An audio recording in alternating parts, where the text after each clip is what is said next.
ชาติบ้านเมืองจะมีความเจริญมั่นคงได้ก็ด้วยนานาสถาบันอันเป็นหลักของประเทศตลอดจนชาวไทยทุกหมู่เหล่าที่มีความสำนึกตระหนักในประโยชน์ของประเทศชาติและพร้อมใจกันสร้างสรรค์ประโยชน์นั้นให้บังเกิดงอกงามพระบรมราโชวาทพระบาทสมเด็จพระเจ้าอยู่หัว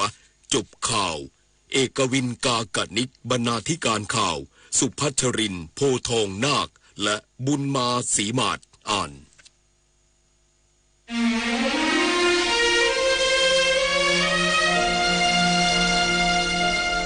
ข้าวในนา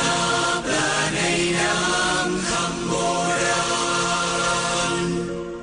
คือตำนานความอุดมสมบูรณ์สิ้นฝากลูกไทยร่วมพวงแขนรักแผ่นดินถนอมไว้อย่าให้สิ้นแผ่นดินไทยข้าวในนาปลาในน้ำคำโบราณข้าวขอบลานยังอาถรรพ์เลี้ยงแผ่นดินป่าพงไพรแอ่งน้ำใสใช้อาบกินดุจนิยามแหล่งทรัพย์สินแผ่นดินทองคือตำนานความอุดมสมบูรณ์สิ้นแม่แห่งแผ่นดินท่านห่วงไว้ให้ไทยครองตัวไทยงามเป็นปูเป็นปลาข้าวในนาเป็นเงินเป็นทองสมจิตปองครองชีวันกันสืบไปฝากลูกไทยร่วมพวงแขนรักแผ่นดินตราบชีวินเทิดทูนแม่ฟ้ายิ่งใหญ่ป่าดินน้ำงดงามอยู่คู่แดนไทยศิลปาชีพไทยไทยสุขสร้างทุกร่มเย็นพระบุญญามหาราชินีนาถสนองจอมราชสง่างามพระบำเพ็ญเด่นดำรงร่วมจงรักภูมิพิทักษ์ถิ่นถนอมไว้อย่าให้สิ้นแผ่นดินไทยเด่นดำรงร่วมจงรักภูมิพิทักษ์ถิ่นถนอมไว้อย่าให้สิ้นแผ่นดินไทย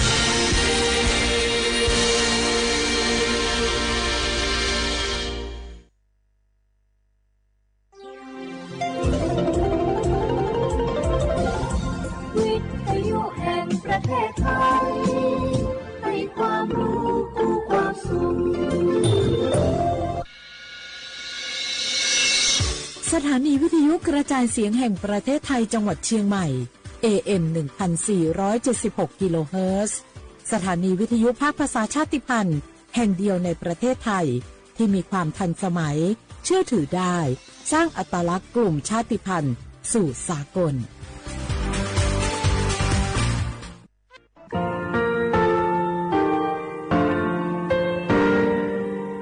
งาคือมีติปิเพกาวิเชแลงาคือติยาติชูแลติเลเพกาวิมาเฮยาค่างาคือชอยาออตุคโล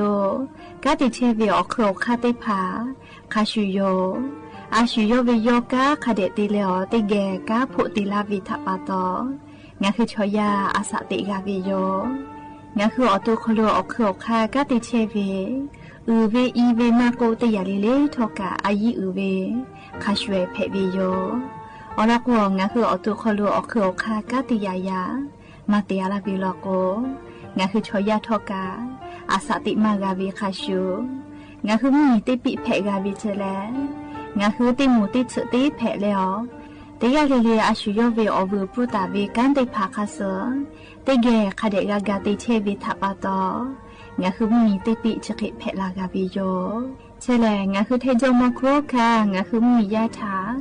ตอกคปิลาตาเว ปุระเวติจะเสนีเสหปามัชหปายิ่งยาติเชออกขอบทาหมอวิทยาลัยวิชาการศึกษาประสานมิตรโกเวออคโลจากเกรทาไทจมกุโฮกางาคือมียาทาปิยาลาตาวิตคติพายโย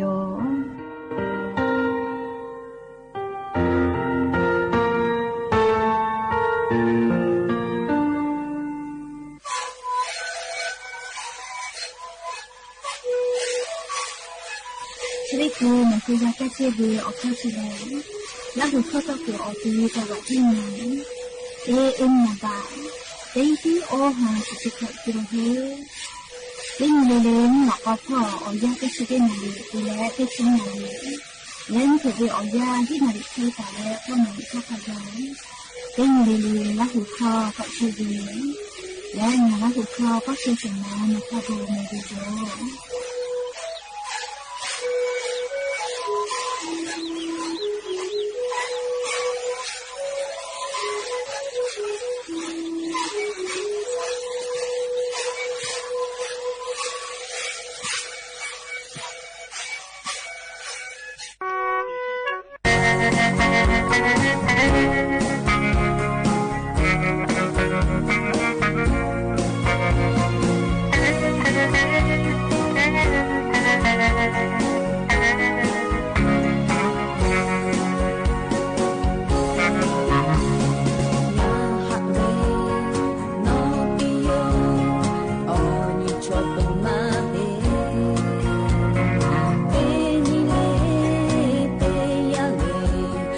Tap the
อบูดาจาวิโย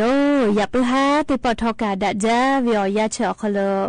งาคือติปอกกะมีลาเลอชุป้าอุปาโลเชตาวิงาคืออวิโอนีราหุยาติพัทติเกอคอกะกอกาดักเชวิทัปตออลอปติกาเลเลทาตาอุยอยาวิโอคโลลาเซจาเลอไรกาอบูดาจากวิโอคโลหายูลาวิโยแมมหาวิโอวิโอนีราหุยาเขาพอชุปาโลเชตาวิคักเพเชเล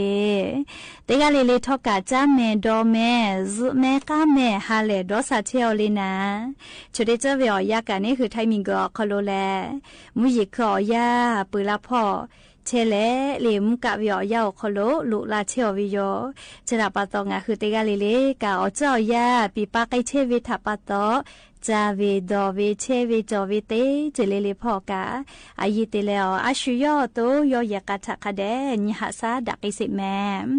และยันเวียแลเชเดซอคโลสปขอนี้ยะนี้ติชหาปาออโตบาหาปาคโลยะญอนี้ชงานี้ทอลันเพวิโยและจะขอนี้หินชงาขอสขอหาเวียนี้ระหุยาติเผาเตฮาเลเลเวียหินาริควายตาและกอนาริชักไกติฮาเลเลงาคือราหุคอตอกไอเชวิโยวิทยุเรดิโอพอAM ติฮิโอหาสจิกกิโลเฮิรตซ์เตไลพอกางาคือราหุคอรายกาอบูดัจจากวิตอกไอเชอปุตาเลนิพอติพอลกุกะเล Facebook Fan Page สวทเชียงใหม่ AM 1476พอกะไลฟ์สดติดต่อไอเทวิโยค่ะพ่อสะพอจอวิลโกเลียวพ่อพอนาและติแกนี่คือละหุชจิตาโอกาปิดักไอแพวิโยแล้วยะปุหาวิอยากะยูเวลาตาวิอบุจอวิอลอติพาไลลอยูเวลาตาวิโยแมอวิอนีละหุยาติพาทกะติเกเชอะเลโอกาปิดักไอแพวิโยหาวิอนีละหุยาติพาจะขอวิอยากะมุกะวิอยากาลาปานิวิโยแมจะขอแลจากวัวละกุกะติขอลิเลียเกกะกะจาติแมจะราปะตองะคืออวิอนีละหุยาติกาเลเลกะมุกะวิอยาเชอคโลลิงะคือกาเยจอวิอขอคติภาอามาจอวิเลโกวิทาลิงะคือติแกนาตาสิแมมุกะวิอยาคโลลิงะคือกากุเฮตาจอวิอเจติภาอลอติยาเลอาปุเลติภากากุเฮจอวิโยอาปุเลลิอาปุวกะเลเลวิติภามือซอหัววินาเลอปีมอหัววิติภาจาวูเดวิลโกคาเดชาเลเดเจอามาติเลโกโกเลอาปุวกะชกะไตมอลาโกเลอาบุนูเวอปีกะเตเลเลจุเวอานาเลเชื้อแบคทีเรียติภากาวูลาวิลโกนี่คือทอกาอสูตอจุลาเวจิแมและก็ตูจาเวบุชเวอานาเพลาวิเจจะดาปะตออาปุวกาเลอาปุแลมุกะทะลโกแลมือซอหัววิเปจาเกกวฟุกะปอวิโยยักขามาวุเพวิมาเฮเลวุเวทยาทางคือคาเดชาและเยจิแมเลลือเลกาซาเปคาเดชเลอีกากุหัวกาเลกอจาเลฮูวิลโกดะจาเจเลียปูเวกาคโลจอตาวิมันดาวิอปุมาอปิเตพาแม่ปูวิเจคาเดฮูวิอาเลเวแม่เลียปูเวกาเตพาทอกามและลิงาฮือกะกอกุเฮจอวิเลเลียซึกุพาเตอาบุเลเลวิเตพามุกะวิอยาคโลงาฮืมุเพตะคือวิอยาคโลมากะกะเลซึเมกะเมเลคาเดกะซึตุอปอาบุพาเตติพากะกุเฮจอวิโยเอกว่าอาบุมิสเลอาบุยิมุติภากะมาเยวิโมโกเลตากุขอคาเดชเลเกือกุกะอปิจอวิแมเลมุยิขอยาวคโลยอมีวินาเรียกว่า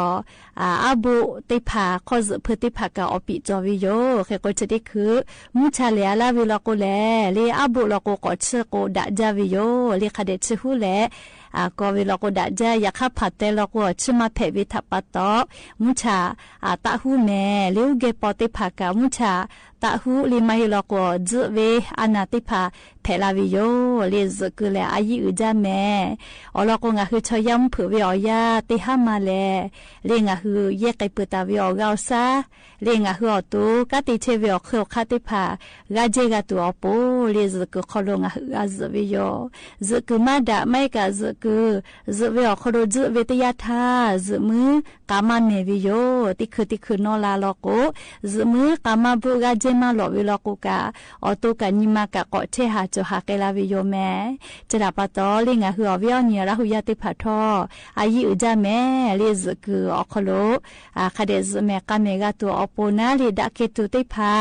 จะคืออคโลกาคาเดหาสะแม่มาดักเกเวทยาธาฟะชะติพาเลตาลาลาวิโยวิอเนียระหุยาติพาฟะชะเลอปูเวกาติพากุบาลาลาเวเลคเลเคเตเลชเวอโคกันเลฟะจติพาปิกะลาโกกะฟะจอานาติพากะเพลาวิโยเฮกวางาฮืออะคโลทอกะดักเกตุติพาคาเดหาซาเชแม่มุกะวิอยาวูมาโกเมจาลาติพากะเลกอติอคโลพอเชลาลาเวเรเฮกงาฮือยะคอกะมอจิติพาคาเดกุซอเชปุลิตาติเชเลมาดักเกวิทยาธาอานาอปมาไลเจเปลาปุวิโยเลเฮกงาฮือเทซาจอซาตุอโปยะคอกะคโลกะดักเกตุติพาคาเดติญหาซาเชแม่แต่ก็และมุกะวิอยาคโลงะคือกะกูเฮจเวอาปุเวกะเลเวเลคอซเพืออาบุติพาเปือเลนาชนะยติพากะคาเดกูเฮอแม่มุกะวิอยาจะเยนาอุโกนากะนาชินาเวจเวเลชติพาเพปุจาและติพาลโกเลกะละกอสอซาปึวินะเฮกวอสอซาปึวิอาเซตุเวนะชติพากะกูเฮอแม่หรือเลกะลิจเวเบเวถ้าเสตุเวนะชติภากะกูเฮตาอลกวมกะละกติภาพาลกวสุตอจเวเลจะเคยเพปุวิโยเลเคกงาหุมกะวิอยาเชอคโลแลอเจชติภาคาเดกูเฮตาจอวิโลแต่ก็แรงะหือวิอเนียละหุยาติภาทายะนีวิอยาคโลทอกะมุกะวิอยาคโลงะหือกูเฮตาจอเวอเจติภาอยู่เวลาแรงะหือวิอเนียละหุยาติภาทาจะเคเกามาลาวิโยแม่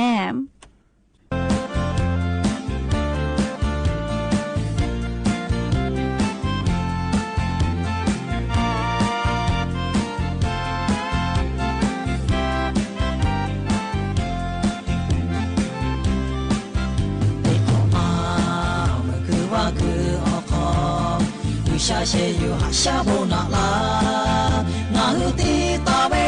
我有个卡的怕，我是我路是个哈有喂，大卫我吃我呀，大卫不吃不耶，我呀就有小诺伊啦，诺不有家。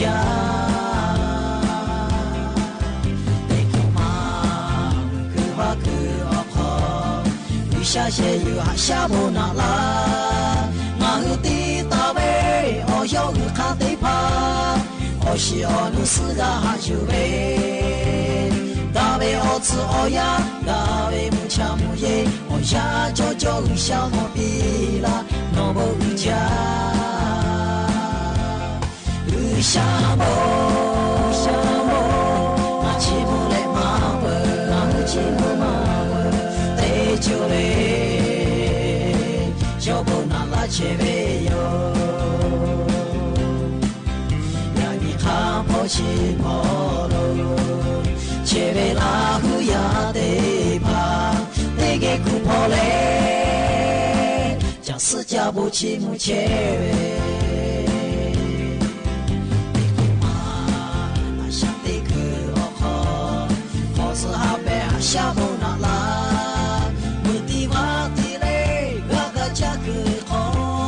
黑个就个好不那老诶，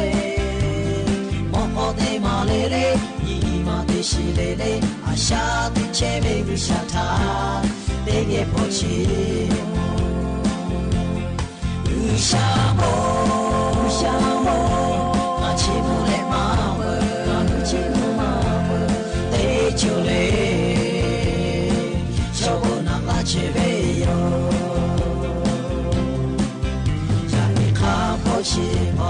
罗，切贝拉古亚得巴，得给古破嘞，将世家不起木切贝。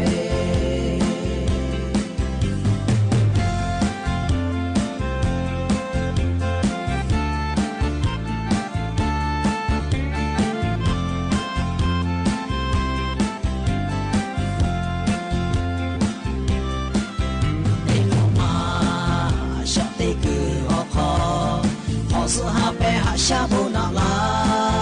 มือตีมาตีเล่กากะจะคือขอเกคือโจคือขอโบนาลาเวมองพอตีมาเล่เล่ยีมาตีชิเล่เล่อาชาตีเชเล่วิชาทาเตเกพอชิชาโม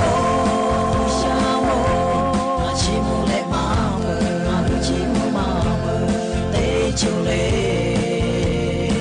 โชโบนาลาเชเวโยมีข้าพอชิพอโลเชเวลากุยาเตพาเตเกกุพอเลจะสุจาโบชิมุเชเวชาโมมาชิมุเลมาเบเตจูเลโยโบนาลาเชเวโยยามีข้าพอชิพอโลเชเวลากุยาเตพาเตเกกุพอเลจะสุจาโบชิมุเชเว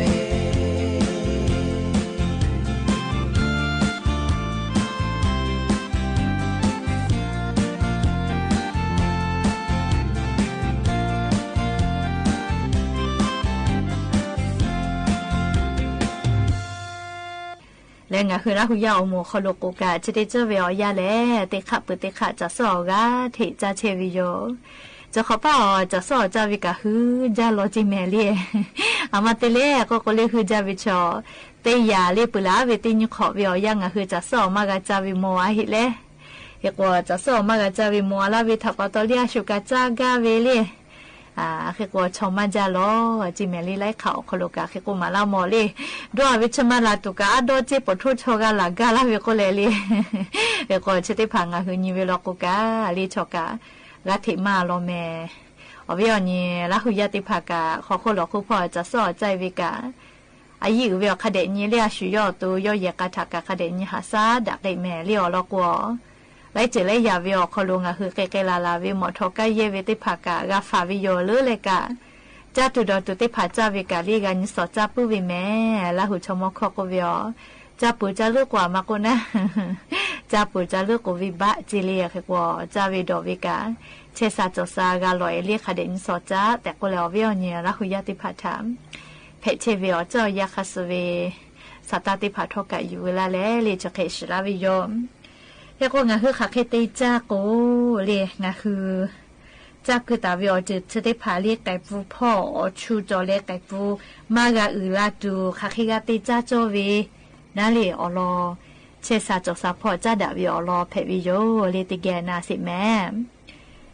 จะเป็นยี่ห้าวิอยาอาสาเซชงะขอคู่ตายลาวิทยาธาช่วยยัดจอตุลาวิโยอยากฆ่าขาเคพ่อลาเลจ้าพ่อที่ไกเวก็มาน้าพ่อมาใต้เลยจ้าพ่อเลยวุ้พ่อขอน้าพ่อไกเวเลยวุ้พ่อลาเวียทุมาเลวัวปีเวเลยจ้าพ่อใครเตเลยก็ลาเวชูเวน่าเลยแล้วก็งั้นคือตัวชูเลยวุ้ปีขอเลยชูเลยชูจอเลยไกลาเวติยาธาเลยก็ตัวจอเวจิแม่จอเจนี่ได้เข้าเลยชูจงมาละก็เลยก็ตัวจอเวเจชดาปะตองงั้นคือขาเคเตก็เลยงั้นคือจอเจนี่ได้เข้าวุปีมากะแล้วชูมากะจงมาตัวงั้นคือขาเคกะเตจอเลยก็เลยง่ายๆเวออกข้างงักคาติพัทะบิมาละกาวิโยเตงั้นคือจ้าวิดอเวติพัทอกะเลยฝึกกุมือกาไว้เลยอยู่เยกไว้เวจ้าตัวติพาจะเจจงมาเวเลยติพาจะจิแม่เลยเรียกว่ามาเลียวคือจงมาเวอิชิมาสติพาโยเลว่าพามุน้อยติพาโนสติพาจะได้พาเลยเลี้ยงอ่ะคือตัวสาวสาวอยู่เยเวไว้แล้วจาวิทยาไทยกะจงมาเวเฮก็ยกคือตัวเองไว้เวนะอยากรักษาเลยติพาชอลีเมื่อมาคือปื้เจเลยเฮก็จะยกไอ้เจ้าเวลสาเลยติพาเจอยากข้าจำมาไอ้เจ้าเวว่าพามุน้อยเลยอิชิมาสติพามาช่วยจากไอ้เจ้าเวจิเมเลียมนี่อยากได้ยาเลี้ยงอ่ะคือจะเกิดแต่เวชอไก่ฟูเขารู้เลยชูจอเล็กไก่รู้มาละไก่ตัวนี่ข้าเตะข้างอ่ะคือเตะจอเวลจ้าก็เลี้ยงอ่ะคือตัวกะอาจจะจะเจเตะผักก็เลี้ยจ้าคือเสียก็ไตเมื่อเวเตะเชื่อกันมาเตะเลี้ยจะเว โอเคแต่ก็แลกฟุตแต่แลกะที่อืลาวิโยเลจะถ้าปะตองะคือจับปุวิคาชูลิงะคืออตุกะกะเกวิเจเลโอกะติพากะจอวินะเลจ้าเลซาเวติเตโกเลอชูเพเลกะลูกะที่อืเกวิโยจะถ้าปะตองะคือจับปุขอนอติปติตาซเจยากอจุเมเกเกลาลาเลียขอกะติมะโกเลไลเจเตียจิเมลิโอเคกัวจาเลงะคืออตุเจเกเชวิลกัวอชูชกะอดีมาเพกาเจเลยอยากขจ้าจ้าเลยจะอาวิเมื่อวิติเตโกเลเลยจักคือตาวิชอชูอดีลูเพกเลแกเวติเลเลยกาถือไกวิโยเลยวันตาเลยเสกคาเตคาเลยงะคือจอกเจวิเลคือว่ามือจอมาวิชอจ้าวิอเจติผาจ้าวิดอวิติผาจอกเจเลยคือว่ามือเชติเมเลยงะคือชอยาเชซาจอซาปื้อวิพอนาลีติลุติสิลามาจาเวและลิกว่ามือเชจกุมาลีจากโอชอยาเมฟุมวยปุจาเวปัจจสตอปุจาเวกัจฉลาวิเจจะดับต่อลิงะหัวตุเชซาเลจุซะฮะซะเลอานาพิเฟมากะจอตุนาเลคือว่ามือติผาจาวิกะยกเจปุตตะเลออยาติยาจิเมลีซุเวทาอายิเตเจซุเวอยาจอคาเดซุเจเมลีซุมาบุกะงะหัวตุมาเชซาเลงะคือจักกะตาเวอเจติผากาลีอยาจอยกคาเดมาชอเยเกกาเวลีฮกุซมกากะเจวิชกะอายิอุจาเวติคาลอมปุตตะเลอเลมึงงะคาเตคาลอโกลีงะคือน้ำหนาวกิโลเตผาคาทากะชินิเชเจอาชุยอตุชินิเตเชโกเวนาเลอเจติผาอายิอุจาลอแม่ลีงะคือเตปอปอลโกมาโนโกเลคเตจักเกจาลาโกชูเจโกน้ำหนามาจาละก็เจ้าทักว่าเจ้าหาจาลีชอยาเฉลี่ยอยากให้ชุดวิชาติสัจจะแม่เรียกว่ากัจฉินเชวิเลียชุยอตุทักกัจฉินเชวิโยจะกัจเชสัจจสัพพงะคือขัดเตจักกูงะคืออตุชูเลเรียกฟุตเตเวมากะเพกิตุขัดกะติเกโจขัดกะติจักโจวิอเข้าลอติพายูเวลาเลงะคาลูบิมาลาวิโยHallelujah.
และอย่าเพิ่งให้ติปอชลักกะลาติเวอลอติผาจะเคไม่จะได้โยแม่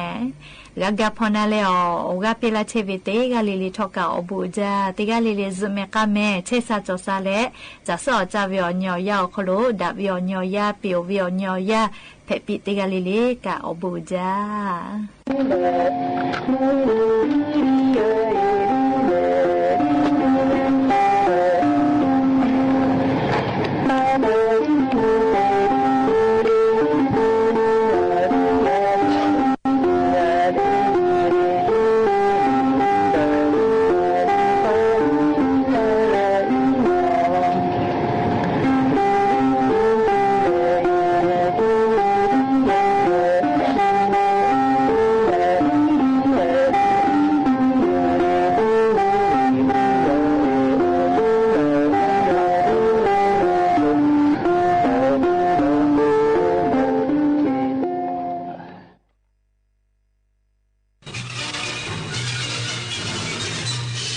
สถานีวิทยุกระจายเสียงแห่งประเทศไทยและเครือข่ายทั่วประเทศเสนอข่าวต้นชั่วโมง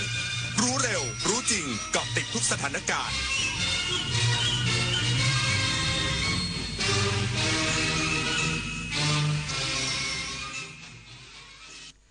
รับฟังข่าวต้นชั่วโมง 21 นาฬิกากับผมบุญมาศรีมาศครับนายกรัฐมนตรีย้ำไม่ได้สั่งห้ามภาคเอกชนจัดงานรื่นเริงและคอนเสิร์ตอีกสักครู่กลับมาติดตามรายละเอียดครับชาติศาสนาพระมหากษัตริย์คือรากฐานของความเป็นไทยร่วมกันสืบสานปกป้องและภาคภูมิใจในสถาบันหลักของชาติเพราะความมั่นคงของแผ่นดินเริ่มต้นจากหัวใจของเราทุกคนรักชาติรักษาศาสนาเทิดทูนสถาบันพระมหากษัตริย์รวมพลังความรักสร้างชาติให้ยั่งยืนพระบาทสมเด็จพระเจ้าอยู่หัวทรงพระกรุณาโปรดเกล้าโปรดกระหม่อมพระราชทานผ้าพระกฐินตามที่กรมประชาสัมพันธ์ขอพระราชทานไปทอดถวายยังวัดพระสิงห์จังหวัดเชียงรายในวันเสาร์ที่ 25 ตุลาคมนี้เวลา 9:30 น.ขอเชิญพุทธศาสนิกชนร่วมงานทอดกฐินพระราชทานและร่วมทำบุญเพื่อถวายเป็นพระราชกุศลได้ที่บัญชีกฐินกรมประชาสัมพันธ์ธนาคารกรุงไทยเลขที่ 068 0060 154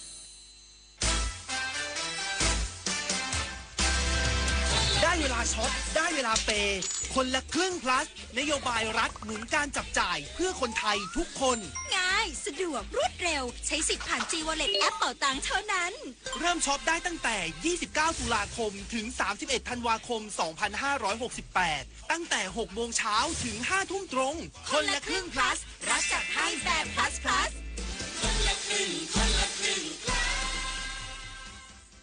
เมื่อเราก้าวทันเราต้องรักษาพัฒนาและส่งเสริมผลประโยชน์เพื่อความก้าวหน้าสู่ยุทธศาสตร์ที่สำคัญเราพร้อมผลักดันกิจกรรมเชิงรุกที่สร้างสรรค์ในทุกมิติรวมทั้งสร้างสรรค์ความเข้มแข็งในภูมิภาคที่มีอาเซียนเป็นศูนย์กลางเราสนับสนุนการส่งเสริมและเชื่อมโยงในเวทีเจรจาการค้าการลงทุนเรารักษาสันติภาพเสถียรภาพความมั่นคงและความมั่งคั่งประชาคมอาเซียนประชาชนเป็นศูนย์กลางเราไม่ทิ้งใครไว้ข้างหลังเรามาเชิญชวนทำกิจกรรมเดินวิ่งการกุศล9ด้วยธรรมครั้งที่9ครับซึ่งจะจัดขึ้นในวันที่9พฤศจิกายนนี้มาร่วมกันเยอะๆเพราะว่าเป็นสิ่งที่ดีมากๆช่วยเหลือโรงพยาบาลทั้ง19โรงพยาบาลก็มาร่วมวิ่งทำบุญกันเยอะนะครับติดตามที่เพจ9ด้วยธรรมนะครับดูรายละเอียดมาสมัครมาร่วมกันได้ครับเราไม่วิ่งกัน2ระยะมี5กิโลแล้วก็ 10.5 กิโลสามารถร่วมบุญกันได้ค่ะก็อยากให้ทุกคนเนี่ยมาวิ่งมาร่วมทำบุญมาสนุกกันเยอะๆนะครับ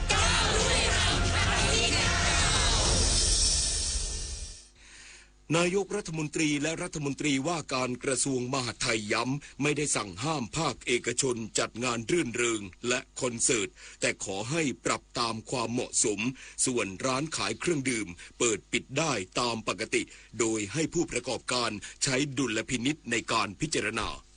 นายอนุทินชาญวีรกูลนายกรัฐมนตรีและรัฐมนตรีว่าการกระทรวงมหาดไทย กล่าวย้ำถึงความชัดเจนของมติคณะรัฐมนตรีที่ขอความร่วมมือภาคธุรกิจบันเทิงและสถานบันเทิงเกี่ยวกับการงดหรือลดกิจกรรมเพื่อความบันเทิงตามความเหมาะสมว่า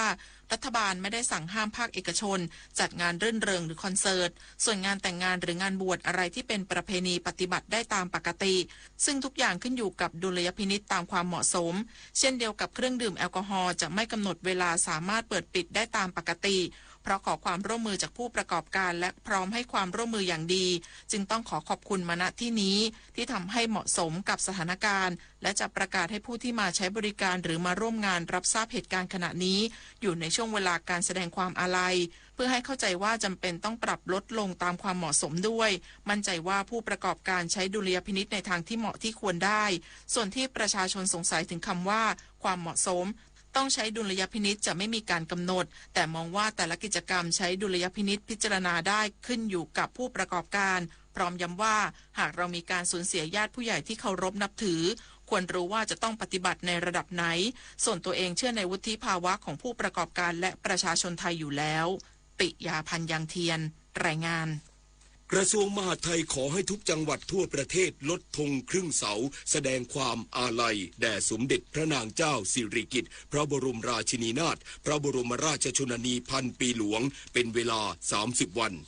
นายอังสิสัมพันธรัตน์ปลัดกระทรวงมหาดไทยได้ลงนามหนังสือถึงผู้ว่าราชการจังหวัดทั้ง76จังหวัดทั่วประเทศแจ้งให้สถานที่ราชการรัฐวิสาหกิจหน่วยงานของรัฐและสถานศึกษาทุกแห่งลดธงครึ่งเสาเป็นเวลา30 วันตั้งแต่วันที่25ตุลาคม2568เป็นต้นไปและให้ข้าราชการพนักงานรัฐวิสาหกิจและเจ้าหน้าที่ของรัฐไว้ทุกมีกำหนด1 ปีตั้งแต่วันที่25ตุลาคม2568เป็นต้นไปพร้อมทั้งแจ้งให้อำเภอและองค์กรปกครองส่วนท้องถิ่นในพื้นที่ถือปฏิบัติสำหรับประชาชนทั่วไปขอให้พิจารณาดำเนินการตามความเหมาะสมทั้งนี้ศาลากลางจังหวัดทั้ง76จังหวัดทั่วประเทศได้ลดธงครึ่งเสาเพื่อแสดงความอาลัยถวายสมเด็จพระนางเจ้าสิริกิติ์พระบรมราชินีนาถพระบรมราชชนนีพันปีหลวงพร้อมทั้งแจ้งส่วนราชการและหน่วยงานที่เกี่ยวข้องปฏิบัติตามแล้วจุฑามาศรักษาพันธ์รายงานเช่นเดียวกับวัดคาทอลิกทั่วประเทศจัดพิธีอธิษฐานภาวนาและจัดให้มีการไว้ทุกข์แสดงความอาลัยเป็นระยะเวลา30 วันสภาประมุขบาทหลวงโรมันคาทอลิกแห่งประเทศไทยได้มีประกาศว่าตามที่ได้มีประกาศสำนักพระราชวังเรื่องสมเด็จพระนางเจ้าสิริกิติ์พระบรมราชินีนาถพระบรมราชชนนีพันปีหลวงเสด็จสวรรคตนั้นในนามของพระศาสนาจักรคาทอลิกและคริสตศาสนิกชนชาวไทยขอน้อมรำลึกในพระมหากรุณาธิคุณเป็นล้นพ้นหาที่สุดมิได้ที่สมเด็จพระนางเจ้าสิริกิติ์พระบรมราชินีนาถพระบรมราชชนนีพันปีหลวงได้ทรงปฏิบัติพระราชกรณียกิจนานับประการด้วยพระปรีชาสามารถพระองค์ทรงเป็นแบบอย่างแห่งความรักความเมตตาความเข้มแข็งทรงอุทิศกำลังพระวรกายและพระราชฤทัยด้วยพระวิริยะอุตสาหะเพื่อความผาสุกของสังคมประเทศชาติและประสบกนิกรชาวไทยทั้งมวลจึงขอเชิญชวนคริสตชนชาวไทยร่วมใจกันภาวนาวอนขอพระเมตตาจากพระเป็นเจ้าให้ทรงรับดวงพระวิญญาณให้ได้ทรงสถิตสถาพรในสวรรค์บ้านแท้นิรันดรทั้งนี้ขอให้วิทยุแห่งประเทศไทยให้ความรู้คู่ความสุข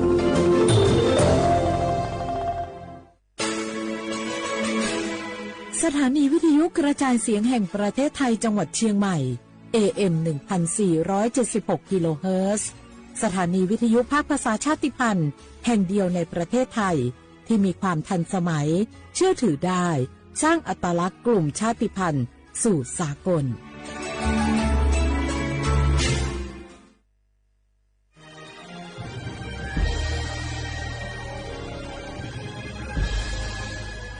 เกิดเป็นคนไทย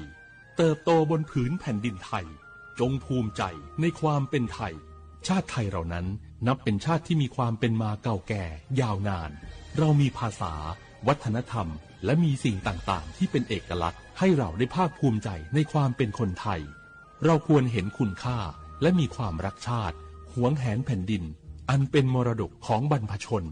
ร่วมภาคภูมิใจในความเป็นไทย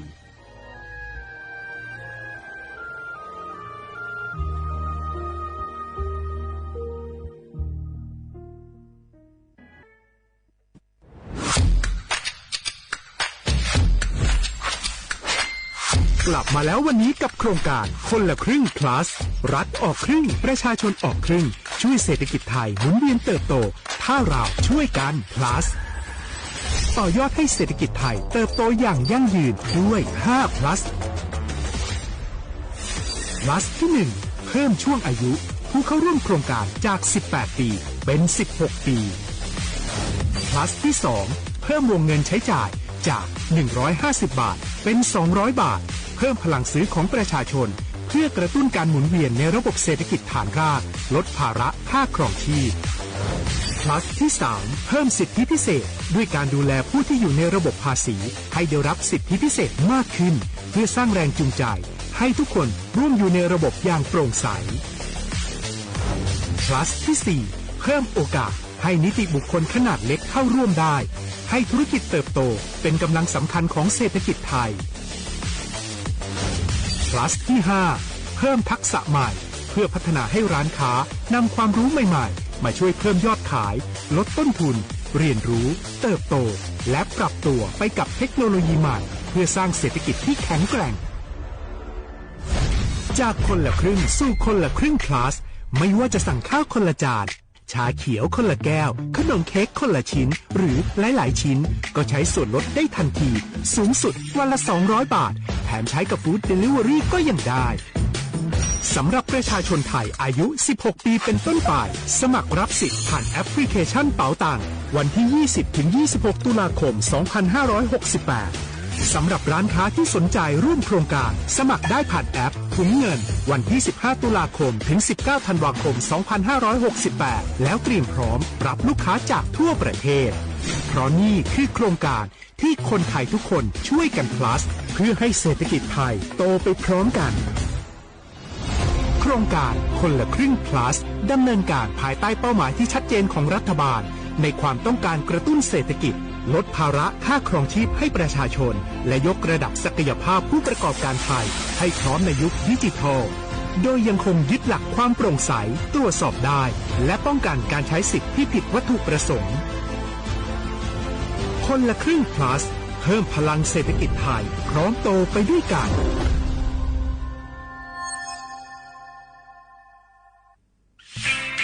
เส้นทางสายหมอกที่สวยที่สุดในเมืองแพร่กำลังรอทุกคนไปวิ่งด้วยกันครับทุกก้าวของคุณคือพลังของลมหายใจชวนเพื่อนชวนครอบครัวมาวิ่งฝ่าสายหมอกเพื่อโรงพยาบาลแพร่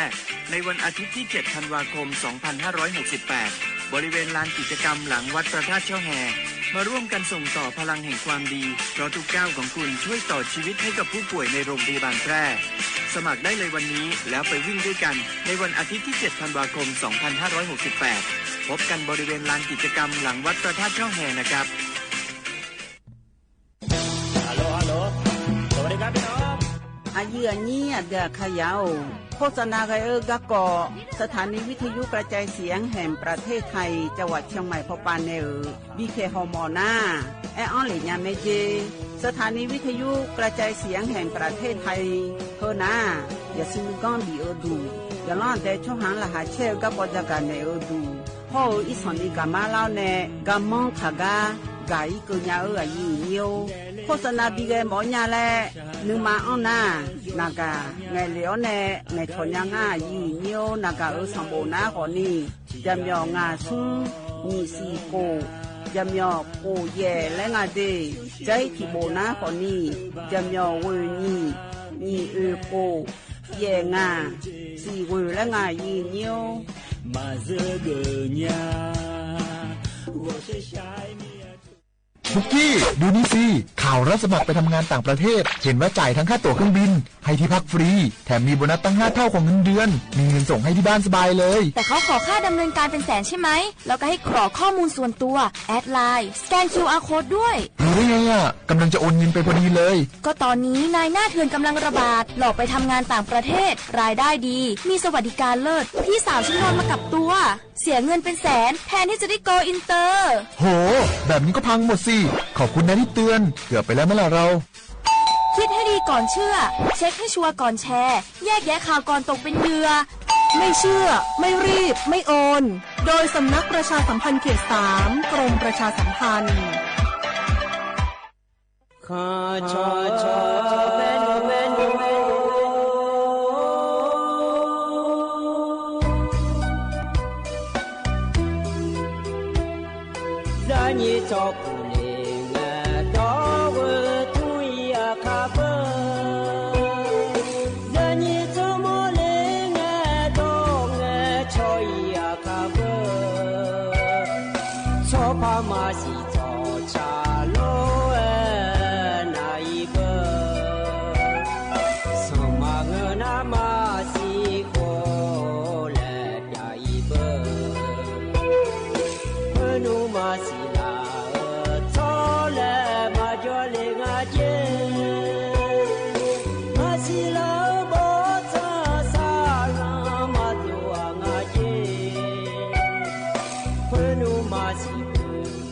ส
อุจิพออุตุธรรมะเดไอเยนี่มีขยายาวานาลุเนเยเนียวนิมจิแกล้อยมีนาลุทอนเจ้าหลัวไอเยนี่ยาวานาลุเนพยาทอนเจ้ามีเดเยเนียวเดนิมจิแกล้อเยเนียวงานเนอายุเชื่อมือเนที่ขอหลัวเจ้าดามาเยเนี่ยเฮกาเมียวมัวดูเนล้อสวทอเจ้าใหม่เฮกาเนเดเยเนียวเดยาวานาลุไอยุ่มนางอนาอายามละคอยฉลาวเนล้อเลยนี้เตยจะซาเลนะหาจอดูลอกกะจอเลนะหาลัวมาขามาเยเนี่ยที่คนรอจดามาเดเธอนาลิทิลาบจอนี่รอเยเนียวเฮกาอเดือไทยมีคนละคนในยุมนาลิเวลาเจอีแม่เยเนี่ยเยนี่เทียนายกายอมีคนจอเลนะหาลัวขอจอดูที่กานะคนนี้อดือนามาเชจิเอียวโลแล้วคนนี้จะที่กานะอุชออายามละคนละพระชาลาเดเยเนี่ยเดมีของศิลาคนละเยเนี่ยที่ปอปานงหน้าที่พอบางอุจิและพาโหโลยังงาแถเยเนี่ยล้อแต่มีเนี่ยล้อก็พอมีของเจ้าในหน้าหาลัวขอนี้ที่ขอลัวแล้วเจ้าดามาเยเนี่ยล้อ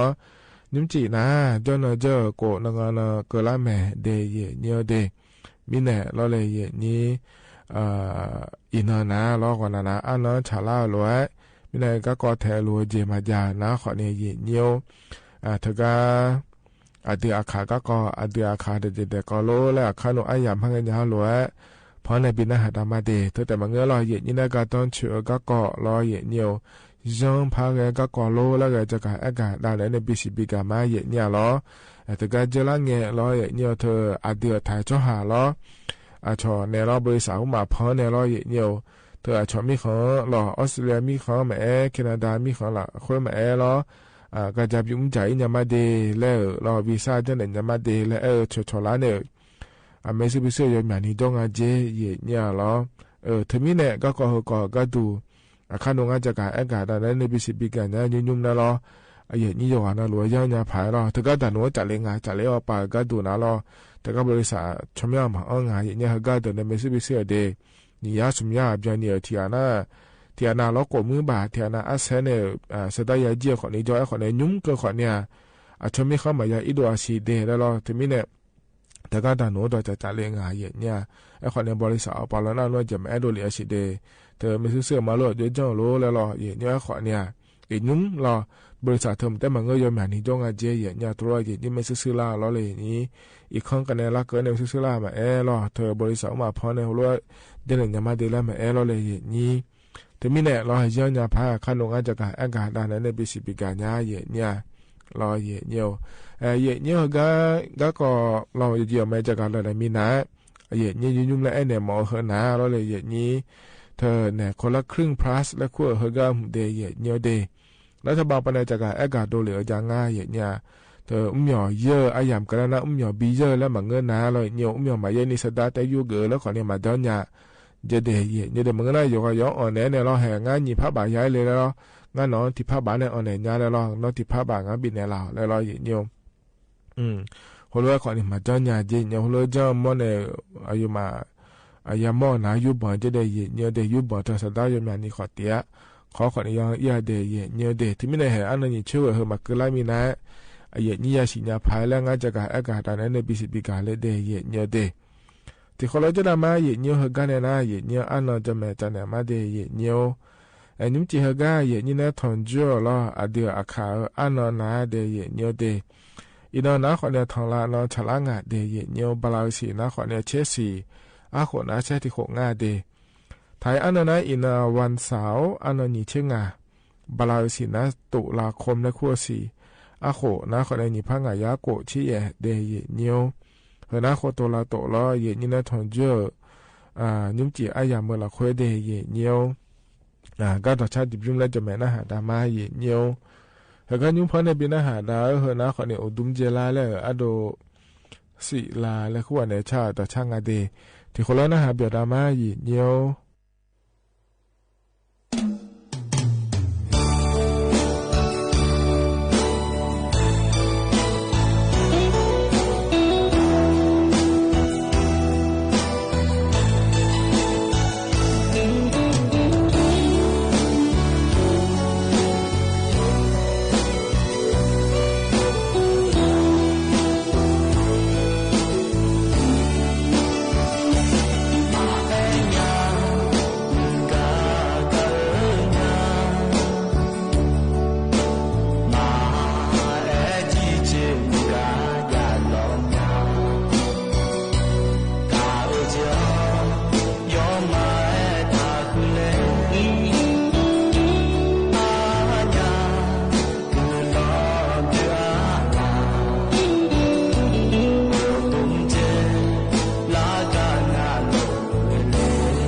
ธนาต่อชา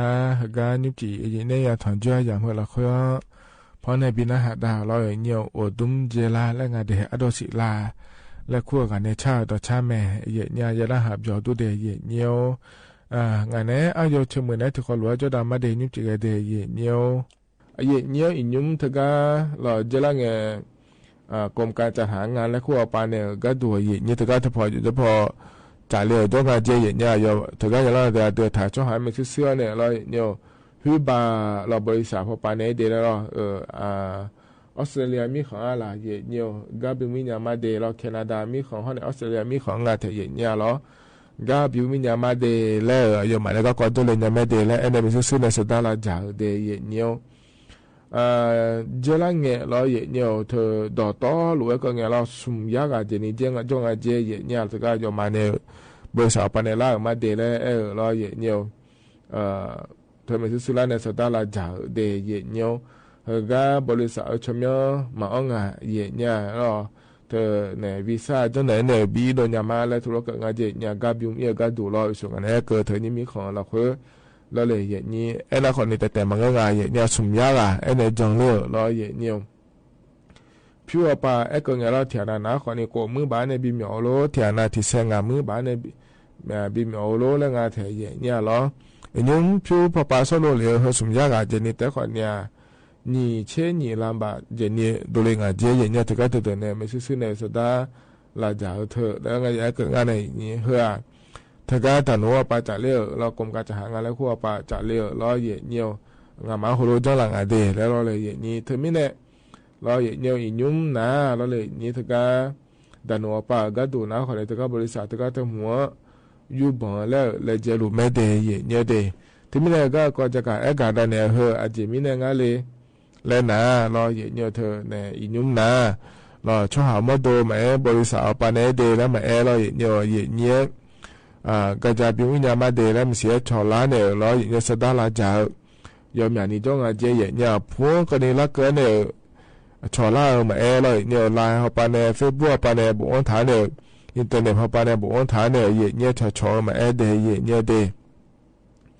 ทำไมเนี่ยเราเยเนี่ยเขารู้ว่ากายามอนะคนเดียวทัดจังเลยเดแล้วถือว่าเกิดงานเทเยเนี่ยงานคนเนี่ยเยเนี่ยย่อปาชาก็ดูนี่นะเราถือกากรมการจัดหางานและคู่งานเราเลยนี่ก็ปูเนี่ยพอปาก็ดูในจากอากาศดูเลยนะอีนุ่มเคยมีของเราพอเนี่ยก็บิมเลี้ยจากงานเดแล้วเยเนี่ยย้อนเรารู้จากอากาศดานเนี่ยในบิสิบิกามันเนี่ยเยเนี่ยเธอมีเนี่ยเราเยเนี่ยเธอเนี่ยเธอก็เยเนี่ยมาเนี่ยมีของยอกำมีหมอมีอะไรแล้วนะขอเนี่ยเราเธอก็เว็บไซต์กรมการจัดหางานและคู่ก็เลยเนี่ยขอเลยเยเนี่ยยอมมาย้อนเรารู้ถ้าก็จะพอในจากอากาศดูเลยแม่อาเกมีเขาอาเกเจียกาบีมัวอย่างงาเดแล้วรอเยเนี่ย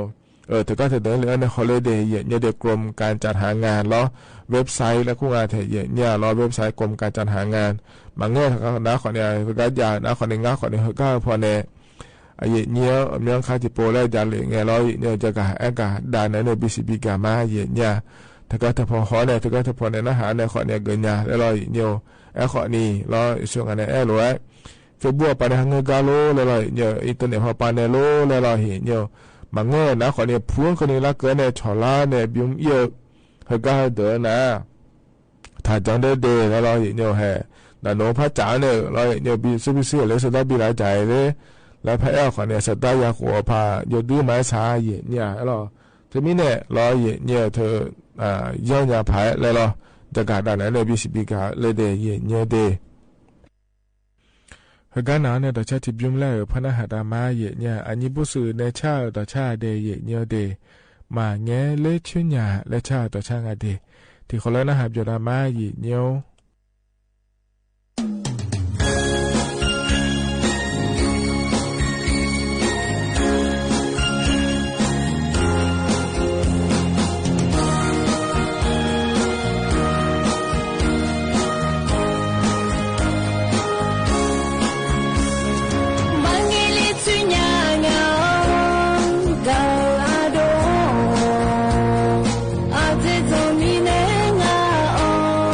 Been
ธนาต่อช้า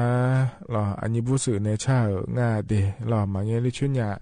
และงาเยเนี่ยยานาหับเหี่ยวตัวเยอินาคนนั้นก็เล่าหล่อหล่อเนี่ยเหกันเลยนะเยเนี่ยต่อพอเนี่ยปีน่าหัดเนี่ยเดเธอเนี่ยเหกันยุ่งจีพอเนี่ยปีน่าหัดได้เหนะหล่อเยเนี่ยอาบอเชเนี่ยจะอังถ่ายต่องาเดเชฟเปียนิมาแทเยเนี่ยเราที่เขาเล่านะหับเหี่ยวดามาเยเนี่ย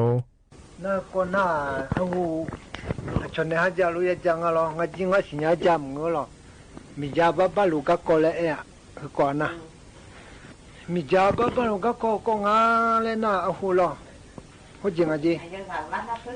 米家爸爸路个过听啊来那，阿妈听嘛了，阿里提里得出装啊了，没钱弄弄个，阿带唔不，哎呀买唔出路嘛，阿里提下得出弄。อาลีคู่งาเลยนะพูดจริงอ่ะจียนน่าลูหายฮัลกะฮัลโหลติสิเฮลล่างอ่ะจีอยู่จนน่ะว่าหลังช่องอีกก็ฮัลโหลติสิเฮลล่ะอากาอีกก็ล้อ น่าลุติสิเตติสิให้อุลาน่ะชอละบุบกาติมูละดงจิละดน่ะชอละบุบกาเราปาลงอ่ะเราปาเลยจังไงโอ้โหดอยมีเหรอน่าละดน่ะโอ้เลงจิอายอลิมจงอาจงวนะยอมาเถียเตจอลโนญูโมจาขลุตสิเลขอบ่จาตสิอายออันนี้ล่ะเลงจิละบุลปาวะโอ้มันเนี่ยงจิน่ายอมาจอแล้วงาลีขอมตัวแล้วยะสาอียะแล้วบ่จังช่วยงาลอยอลีตัวน่ะอาจออันนี้ล่ะเลงจิหอมยาสิเอ็มงดกังเชติสิเตเอเกทเอลีแล้วขอบ่ยาตสิเลเอลีแล้วอาทิสิเตอมาญาโทเลงจิงาลีญูจุกะตุกะกอเลจังทาเลยเนาะแล้วก็กูเนี่ยมกอเลจังทาเลยมาญาอาจออันนี้ล่ะงาจิตุสิเตแล้วโอ้มาญางาจิยอมาสงปุเอกงาลละบูกาลเออมาอันนี้งามาเนี่ยนะโอ้เลงจินญามาจิชาเมลางาลอเลยเมียละมาเลยงาจิญามาเมียมาเลยตัวน่ะตัวมาฮัลโหลตะกังเชยาทเสียค่อยบ่ยาทเสียให้จิให้เปียงาเลยงาจิตะกะปุขะลอกุตัวงาลเดี๋ยวเธออุยจากกันเนี่ยจังอ่ะปุขะลอกุตัวเนี่ยฮัลโหลตัวสิทำบัดได้เนี่ยเตดูเนี่ยที่น่าสมปูบลาสุงสีตาสนะอุดูทางเรางาเลยนะฮัลโหลตัวเสียหายจีฮับเปียวเนี่ยให้จีฮัดดูงาเลยเอ็นเนี่ยจีละบุตรกันเนี่ยเอลว่าปุขะลอกุตัวเนี่ยเตดูเนี่ยฮัลโหลสิวก็บัดดาบลาสุงสีตาสนะอุดูทางอาเจ้าวะอลิวลีลอยามาเนี่ยตัวเอ็นเนี่ยลอตัวเอลิโอและเนี่ยลอยลิวแล้วนะบลาสุงสีตาดูสนะอุดูทางน่ะอามาและงาเจลิวกว่าจีงาเนี่ยมาชาเมียละเมียเลยชโลหอมไม่จูลัวจมเมียเลยงาจีให้ฮัลโหลละช่วยคุยพอดีช่วยเนี่ยสมมติเนี่ยเช่นนึงแต่จีงาจีอยู่อยู่น่ะเช่นจี做งาจีว่า做那路来面那体里面去，那个车不个台湾去讲，超会超棒个咯，有个人多讲个咯，可能拍起那拍没去，超乱，没牛去卡上来叫么面来拍个去，这湖旁呢，这当旁呢，我啷个去牛么呢？家从本来帮人都得了。阿罗莫皮，我就不要几两个钱。关键那潘大林个钱那混嘛，拍台没钱能发表呢？敲锣来拍没就会，我也拍人家，敲锣来拍个钱，也没啥不了，叫没来拍个了有不了，还路会跑的去呢，拍做么呢？拍多两个钱不提吧？我都理解呢，判断呢，拍台没劲呢，从来不手机也叫么面呢，还有了，去那不从门去那不从门啊回了，出得来就来嘛的，那就碰没见过，那旁边叫叫也垃圾少，也没人会啊，如果现在都来呢咯，就那就嘛的，就那。那就那，哎呦，没啥修哪里了，就拍完去，从那就改呢了，从那就改呢，修哪里就拍完去，要嘛比你拍交通啊，我交了，跑两日了不多，我来那，哎呦，没啥我做了年了，哎呦，没啥我带好做这哟，提前忙喂，那个去。阿面那个里好了，有米让我的好。另外就那有米啊，那没包机嘛，没嘛包机嘞，你好了有米啊，我的多好久呢，没有砸嘞，有空没有来听下去，好莫伢哩俺就话没莫伢哩嘞都买莫啥别在路头了回来那那个就有没有啊那回来呢有没漂了没讲多年呀嘞那个就了有没有啊มีอันนั้น路แถม呀那路上没台有没漂了没讲多个就那讲多那莫啥打把回把呢咯做台呢那头的买样我有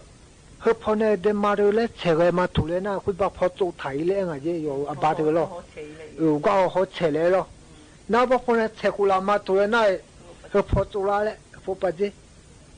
น้าพอที่จูลารู้เฉยเจเลยยอมมีอะไรเลยเฮพอเนี่ยเฉยมาถูเลยนะคุณพอจุยเนี่ยเฉยอีเมจิเหรอน้าบอกเฉยเลยนะเฮพอพัดจูพารา咯พัดเฉยกุลาไม่จี这那个好美啊，这样子，没那个那家来来嘛地方都那那怕不在上子，哎呦，没呀，要露台啊，办好了，我把桥上拍，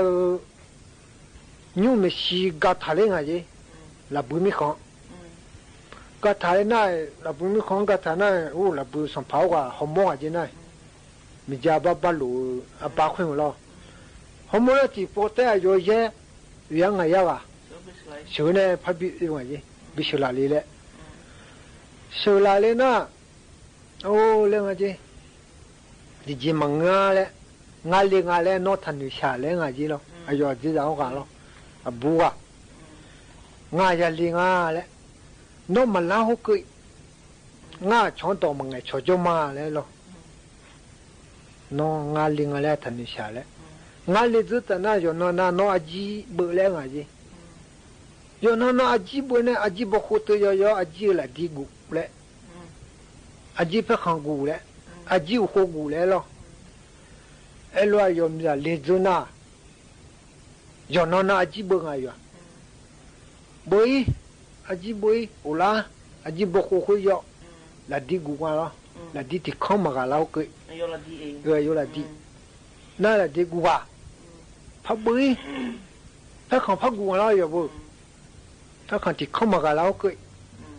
นั่นเป็นของพักกูเราจีบกูอยู่เราพับบุยไทยน่าอยู่กูพักกูเราน่าอยู่กูว่าไม่ถูกเลยนะเราอเมริกาเสียร่างเราแต่ดีเพื่อของกูแล้วกับร่างเราห้องไอ้จอดเล่าแล้วเอ็นยังไงอยู่มีแต่เราอยู่มีแต่เอ็นเนี่ยรู้เลี้ยงอันนั้นอยู่ที่จกมั่มสิญญาการรู้เลี้ยวนี่กับผมบัวจีไอ้ยมีอะไรว่าจังมีอะไรน่าเล็กไม่จีน่ะเล็กน่าอยู่บ่อาจีมุดช่วยดูเนี่ยหรอมุดช่วยละดีเพื่อของดูเนี่ยอยู่เลยน่ะไอ้ยมีอะไรจงไม่จีสัมผัสหัวหรอโอ้เรื่องอะไรจีไอ้ยจีน่าว่าเล็กน่าอีเล็กเรื่องจีมีอะไรหรอมันเล็กก็คือดมไงชอยที่ร้านดมไงชอยน่าอีเล็กแล้วน่ะโอ้เรื่องอะไรอยู่สัมภาระเราคุณเมื่อสัมภาระที่จุดดที่ร้านไงชอยอินาเรื่องอะไรอายุหัดใจอยู่ว่าลักก็งอะไรเอ็นยังไงหัวเล็กก็น่าจีมุด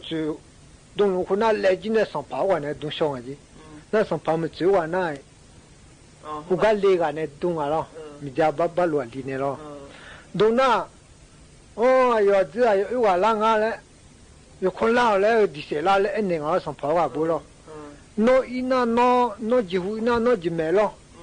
ดักขอกูเจงอ่ะมีดักขอเธองาอีอันตัวกันโนอีอันตัวกูเจน่าดีกันหรออาจิมุดดูนูว่าดีอ่ะยอดมาสัมภาระดิเสช่องอ่ะเจ้หัวดิเสเลยดีอ่ะเฮ้ยกันน่ากว่าอเมริกาไหมสัมภาระก็ปีนี้จอมจีน่าอยู่เนี่ยจีอะไรหรอก็น่ากว่าก็น่าจีไหมเธอน่าอาคาดรอเยี่ยพอในบินหาดาเดยานาหาเบียดูรอเยี่ยกันนั้นเนี่ยต่อชาติบิมแล้วพนหาดามาเยี่ยหรอเฮกันยุ่งพอในบินหาดาต่อชาชมยานากีฬามาบอลยาและชาต่อช่างอเดที่เขาเลยนะหาเบียรามาเยี่ยว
เท่านั้นต่อช้าใจจิบยุ่มหล่อเนี่ยพอในปีหน้าหาดาแก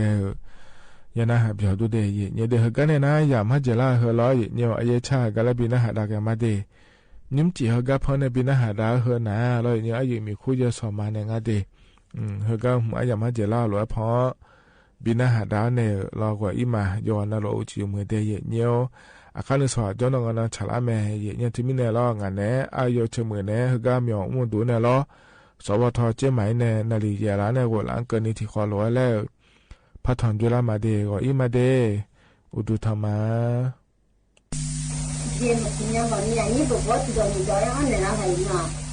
ชอบจุดมาแล้วน่าเยี่ยชมมาเรื่องอ่ะเยี่ยชมมาชอบยังไงน่ามีคู่ที่เราจะเที่ยวสิ่งที่ยังวันนี้อันนี้นะ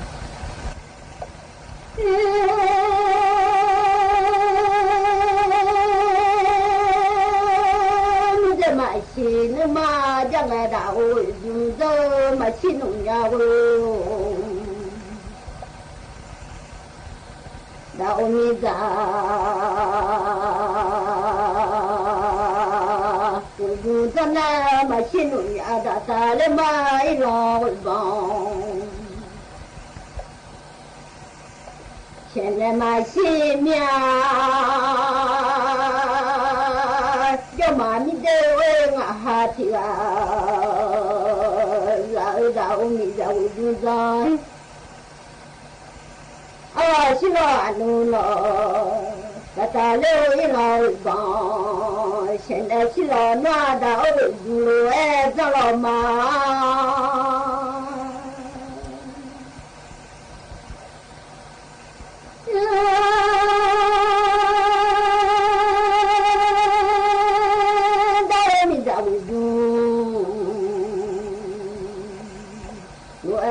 老母个个的马来女伢的哦，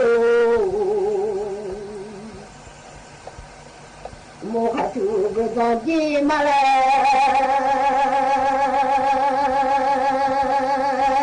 女伢的哦，这些个伢我都讲哎，妈，那你老伢哎，这嘛你在我哈提啊，呀喏。哈鲁马西呢？马西呢？马西都陪，那个呀，到我们家务中将来马西路哎，让我鸟包，现在嘛，现马西啊路嘛，穿马家里面咯，马西呢嘛咯，家家里穿了你的好咯。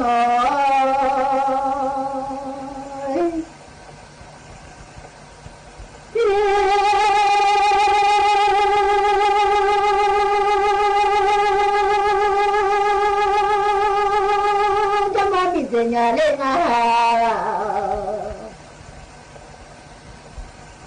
là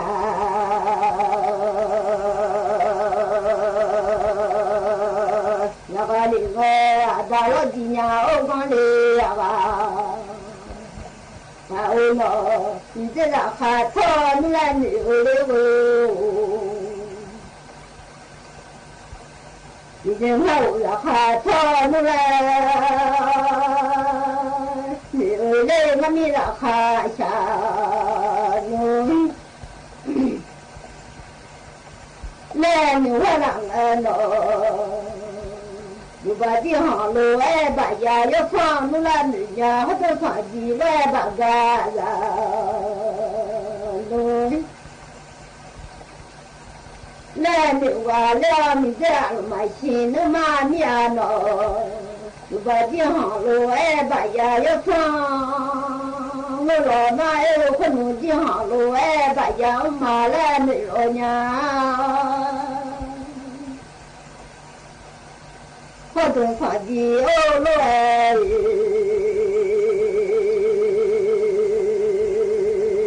bà gà nhà lo nuôi là tôi phải gì lô bà gà ô nè gà yu bà ya ô nè là người mà là cho 你这样嘛是你嘛今天嘛是到这这个到这去没这些人了嘛是你呢到多才有你家呀多才有你家呢快点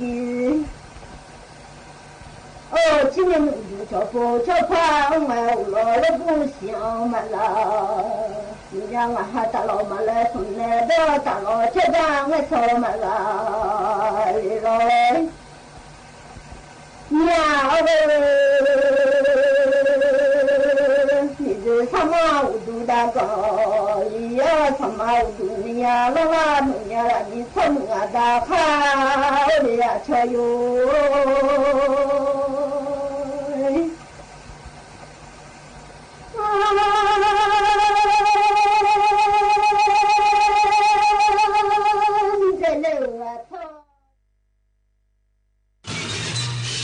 สถานีวิทยุกระจายเสียงแห่งประเทศไทยและเครือข่ายทั่วประเทศเสนอข่าวต้นชั่วโมง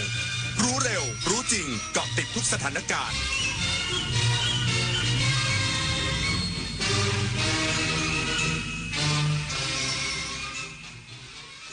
รับฟังข่าวต้นชั่วโมง 22 นาฬิกากับผมบุญมาศรีมาศครับ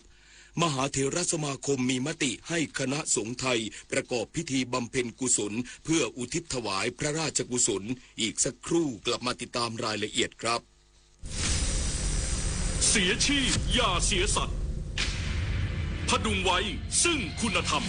ติดตามเรื่องราวของพันวานอนผู้กล้าหาญจะเกิดอะไรขึ้นกับพวกเขาสู่ความยิ่งใหญ่ของโขนมูลนิธิส่งเสริมศิลปาชีพวันที่ 6 พฤศจิกายนถึง 8 ธันวาคมนี้ณ ศูนย์วัฒนธรรมแห่งประเทศไทยเปิดจองบัตรแล้ววันนี้ที่ไทยทิกเก็ตเมเจอร์คุณได้สิทธิ์กู้เงิน 300,000 บาทหากสนใจคลิกลิงก์นี้ได้เลยอย่าคลิกเด็ดขาดงานพาร์ทไทม์ออนไลน์งานสบายรายได้สูงอย่าเชื่อครับชีวิตจริงไม่มีใครคอยเตือนแบบนี้กลโกงอันแยบยลอีกมากมายของมิจฉาชีพโดยการส่งข้อความโทรศัพท์สายโทรเข้าหลอกส่งพัสดุรวมถึงแอบอ้างเป็นเจ้าหน้าที่รัฐป้องกันอาชญากรรมทางเทคโนโลยีด้วยการไม่โลภไม่ตื่นตระหนกกับข้อความชวนให้หวาดกลัวไม่หลงเชื่อใครง่ายๆรู้เท่าทันสื่อไม่ตกเป็นเหยื่อของมิจฉาชีพคนละครึ่งพลัสรู้ไหมใช้อะไรได้บ้างใช้ซื้อสินค้าอาหารเครื่องดื่มบริการนวดสปาทำเล็บทำผมขนส่งสาธารณะแต่เดี๋ยวก่อนถ้าจะนำไปใช้ซื้อสลากกินแบ่งรัฐบาลเครื่องดื่มแอลกอฮอล์ผลิตภัณฑ์ยาสูบบัตรกำนันบัตรเงินสดแบบนี้ไม่ได้นะครับที่สำคัญต้องจ่ายตามจริงห้ามถอนเป็นเงินสดห้ามรับแลกสินค้าหรือบริการคืนเป็นเงินสดนะคะดูรายละเอียดเพิ่มเติมได้ที่ www.konlakringplus.com คุณเคยเป็นแบบนี้ไหมใช้เวลาอาบน้ำเป็นชั่วโมงเคยซื้ออาหารอย่างบ้าคลั่งแต่ก็กินไม่หมดจนเหลือทิ้งเคยซื้อเสื้อผ้าราคาไม่แพงแต่ซื้อบ่อยก็เคยหลงลืมที่จะปิดน้ำปิดไฟเมื่อไม่อยู่บ้านเคยเราอยากให้คุณหยุดกิจวัตรประจำวันที่เป็นการทำร้ายโลกช่วยกันรักษาและฟื้นฟูตั้งแต่เรื่องเล็กๆที่เริ่มได้ด้วยตัวเราอาจเป็นเรื่องใกล้ตัวที่สามารถทำได้ไม่ยาก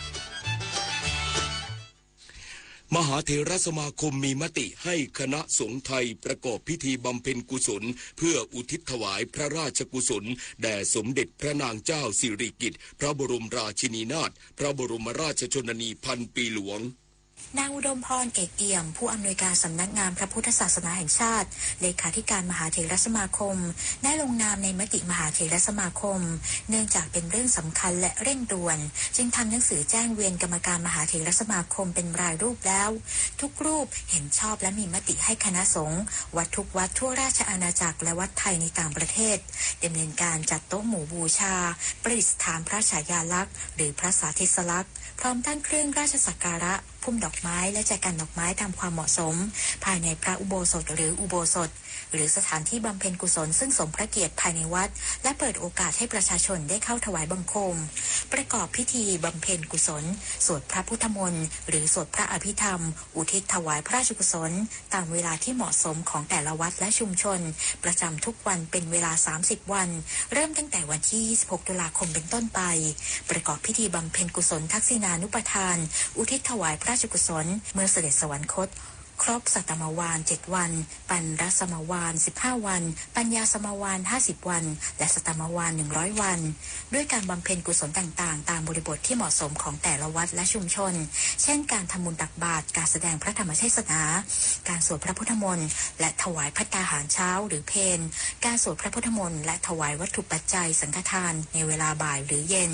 การสวดมาติกาสดับปกรณ์พระฉายาลักษณ์หรือพระสาธิสลักษณ์ให้สำนักปฏิบัติธรรมประจำจังหวัดจัดกิจกรรมปฏิบัติธรรมถวายพระราชกุศลเป็นกรณีพิเศษให้คณะสงฆ์เจริญจิตภาวนาเพื่ออุทิศถวายพระราชกุศลภายหลังทำวัดสวดมนต์เย็นเป็นประจำทุกวัน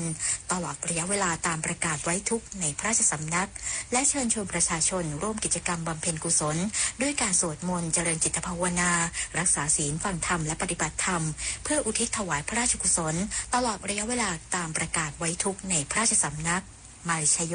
รายงานกระทรวงศึกษาธิการส่งมอบบ้านพักอาศัยและสิ่งของช่วยเหลือครอบครัวนักเรียนผู้ได้รับผลกระทบจากเหตุการณ์ความไม่สงบบริเวณชายแดนไทยกัมพูชานายสุเทพแก่นสันเทียปลัดกระทรวงศึกษาธิการเป็นประธานส่งมอบบ้านพักอาศัยพร้อมแปลงเกษตรรถจักรยานยนต์และรถแท็กเตอร์ให้กับครอบครัวนักเรียนที่ได้รับผลกระทบจากเหตุการณ์ความไม่สงบชายแดนไทยกัมพูชาพร้อมกล่าวว่าสำนักงานคณะกรรมการการอาชีวศึกษาได้ให้วิทยาลัยเทคนิคสุรินทร์ดำเนินโครงการก่อสร้างบ้านพักอาศัยเพื่อเยียวยาผู้ประสบภัยฟื้นฟูความเป็นอยู่และให้การช่วยเหลือด้านต่างๆเพื่อให้มีคุณภาพชีวิตดีขึ้นขณะนี้ได้ก่อสร้างบ้านพักอาศัยเสร็จเป็นที่เรียบร้อยแล้วและมอบทุนการศึกษาให้ครอบครัวผู้ได้รับผลกระทบจากเหตุการณ์ความไม่สงบบริเวณชายแดนไทยกัมพูชาเพื่อบรรเทาความเดือดร้อนและแสดงพลังความร่วมมือระหว่างภาครัฐภาคเอกชนและภาคประชาชนปุรินทร์พัฒน์สอนการรายงานรองผู้บัญชาการตำรวจแห่งชาติลงพื้นที่อำเภอแม่สอดติดตามสถานการณ์ชายแดนตากพบต่างชาติข้ามแดนเข้าประเทศไทยกว่า 1,200 คนพร้อมเร่งคัดกรองเหยื่อค้ามนุษย์พลตำรวจเอกทัชชัยปิตะนีลบุตรรองผู้บัญชาการตำรวจแห่งชาติและคณะประชุมติดตามรับฟังสถานการณ์ชายแดนอำเภอแม่สอดจังหวัดตากและมอบแนวทางการปฏิบัติงานของหน่วยงานที่เกี่ยวข้องเข้ามาติดตามตรวจสอบเรื่องการเข้ามาของคนต่างชาติและคนไทยบางส่วนที่หลบหนีจากKK Park รัฐกะเหรี่ยงสหภาพเมียนมาข้ามมายังฝั่งไทยซึ่งได้มีการประชุมร่วมกับผู้บัญชาการภาคหน่วยเฉพาะกิจราชมนูและศูนย์สั่งการชายแดนพบว่าขณะนี้มีคนเข้ามาจากเมียวดี 1,233 คนโดยได้ผ่านกระบวนการคัดกรองไปแล้ว124คนและพบว่าเป็นเหยื่อค้ามนุษย์2คนซึ่งได้เข้าสู่กระบวนการคุ้มครองดูแลเหยื่อและนำไปดูแลฟื้นฟูเพื่อส่งตัวกลับประเทศดิเรกปินตาแก้วสวทแม่สอดรายงานจบข่าวบุญมาศรีมาศอ่านรับฟังข่าวครั้งต่อไปเวลา 23 นาฬิกา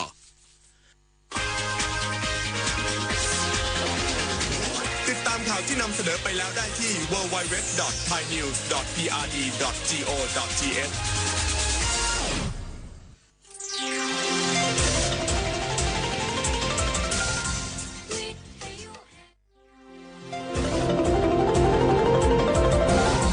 วิทยุแห่งประเทศไทย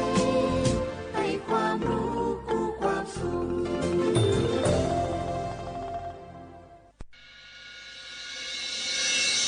สถานีวิทยุกระจายเสียงแห่งประเทศไทยจังหวัดเชียงใหม่ AM 1476 กิโลเฮิรตซ์สถานีวิทยุภาคภาษาชาติพันธุ์แห่งเดียวในประเทศไทยที่มีความทันสมัยเชื่อถือได้สร้างอัตลักษณ์กลุ่มชาติพันธุ์สู่สากลเอาล่ะแก้วเคยสังเกตก็ในปฏิทินไทยมีวันสำคัญเกี่ยวกับสถาบันพระมหากษัตริย์อยู่เกือบทุกเดือนเลยนะ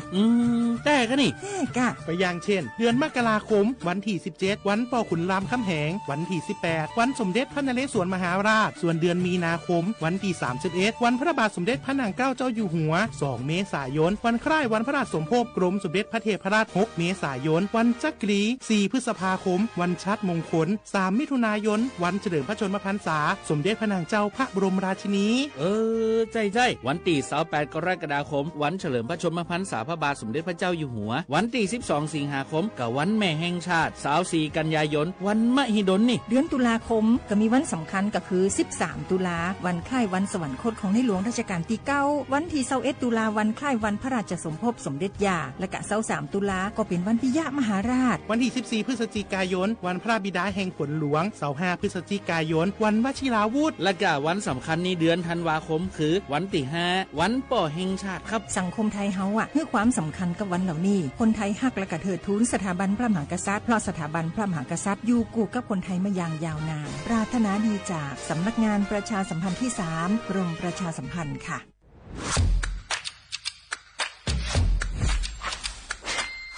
กลับมาแล้ววันนี้กับโครงการคนละครึ่ง plus รัฐออกครึ่งประชาชนออกครึ่งช่วยเศรษฐกิจไทยหมุนเวียนเติบโตถ้าเราช่วยกัน plus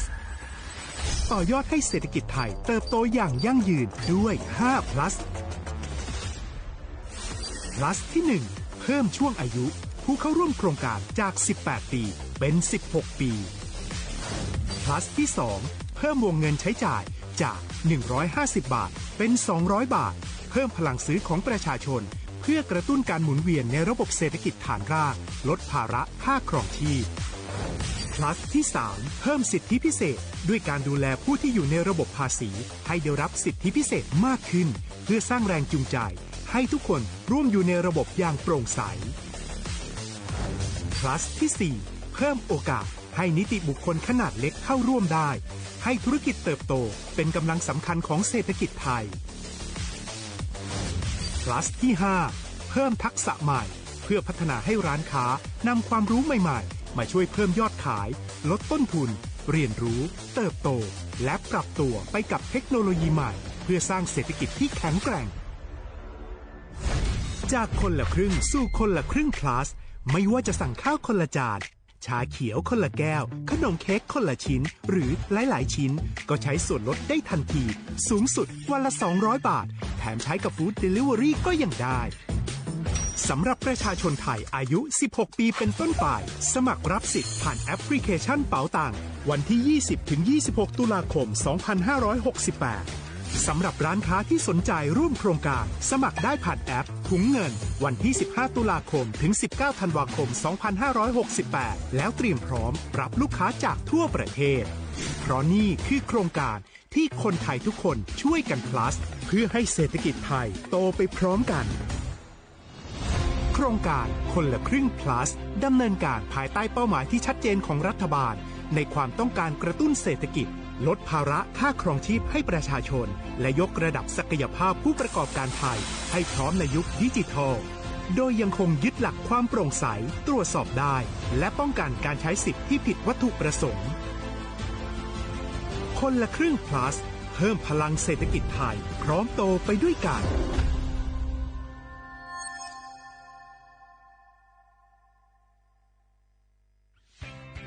เส้นทางสายหมอกที่สวยที่สุดในเมืองแพร่กำลังรอทุกคนไปวิ่งด้วยกันครับทุกก้าวของคุณคือพลังของลมหายใจชวนเพื่อนชวนครอบครัวมาวิ่งฝ่าสายหมอกเพื่อโรงพยาบาลแพร่ในวันอาทิตย์ที่7ธันวาคม2568บริเวณลานกิจกรรมหลังวัดพระธาตุช่อแฮมาร่วมกันส่งต่อพลังแห่งความดีเพราะทุกก้าวของคุณช่วยต่อชีวิตให้กับผู้ป่วยในโรงพยาบาลแพร่สมัครได้เลยวันนี้แล้วไปวิ่งด้วยกันในวันอาทิตย์ที่7ธันวาคม2568พบกันบริเวณลานกิจกรรมหลังวัดพระธาตุช่อแฮนะครับในยุคที่เทคโนโลยีก้าวกระโดดโจรออนไลน์ก็ก้าวตามมาติด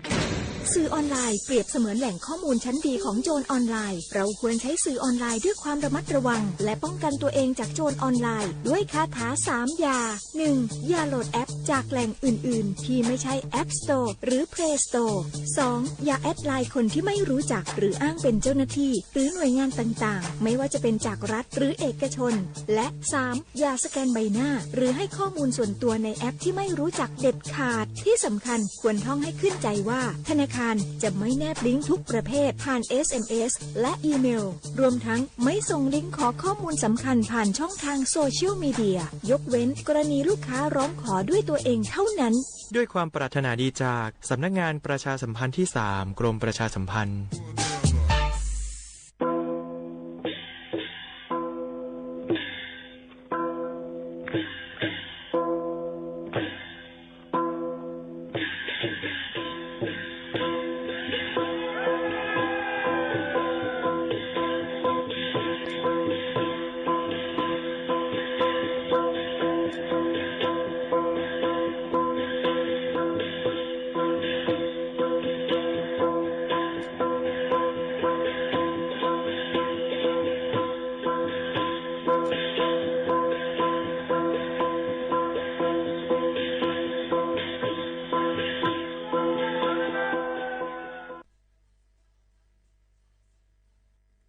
พี่น้องเขาสนใจใครปืนเผาผ่านตั้งห้องปล่อยเซ็งสวทเก้งใหม่ปั่นตั้งหู้ห่มปาดังมีดังซื้อถ่อมแจ้งแล้งหลีกว่าไก่ในปื้นตีเจดอนเก้งใหม่กับสืบมาเลยดี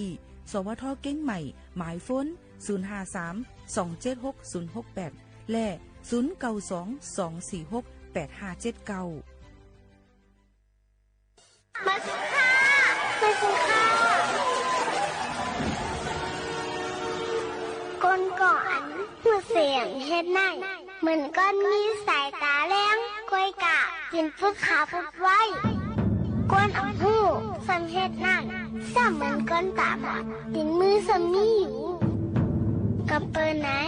ปอใครเป็นก้นสายตาแรงก้นมีติ่งมีมือแหนซึ้งหูว่าหลูเลยหูเฮ็ดไก่หลูเลยเฮ็ดว่าเฮ็ดยาวหลูเลยตาสังหูลองสิลองตาให้หูก็บอก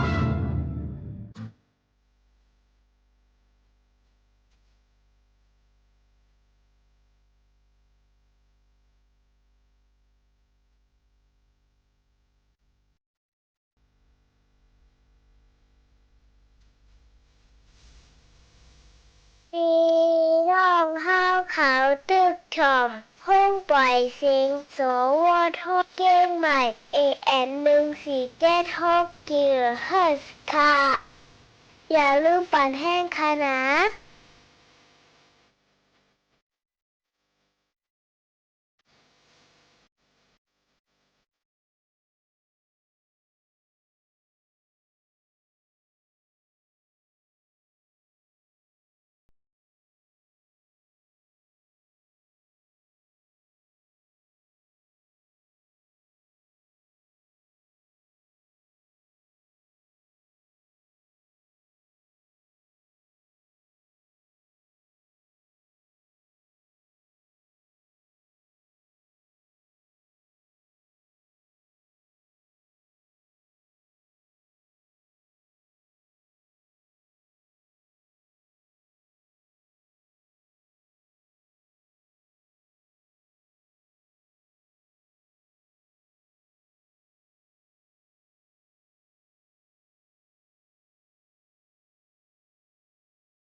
เมื่อสงค่าเมื่อสงพี่น้องพงยินถอมมาเขาตั้งเสียงค่ะทบกันในวันเสาร์ที่25เดือนธันวาคม12หิงปลาย25เป็นเดือน12เมื่อสีค่ำฮอดถึงมา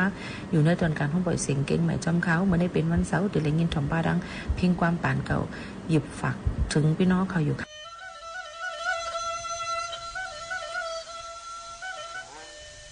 มีกันวันในเลื่อนเปิดเขาพาเลยเป็นเจ้าคือจัดไปใหญ่มากในหนังดินไก่ใหญ่มากจอมเกินเติบหรือไม่ใหญ่มากจอมป่าเถื่อนเมืองไก่เขาคาแล้วในเขาจะเอาพวกความว่าต้นถึงพี่น้องเขาอันนี้คือพวกความว่าป่าเถื่อนห้างเมืองไก่ในขา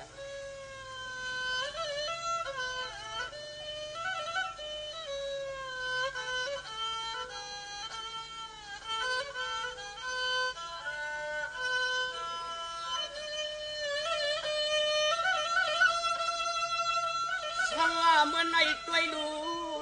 จอมสันตัวหันผุยเขียวงางสัดดางปนปันว่าซอเตลินจึงเติงทุ่งเมืองจึงไต้หวันใส่เฮกึกกุน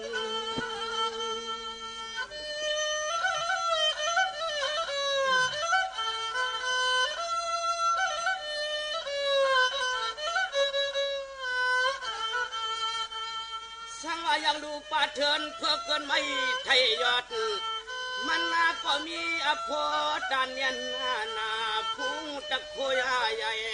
ใครก็รวมใครมาได้เฮ็ดเจ้าเฮ็ดนาคุณ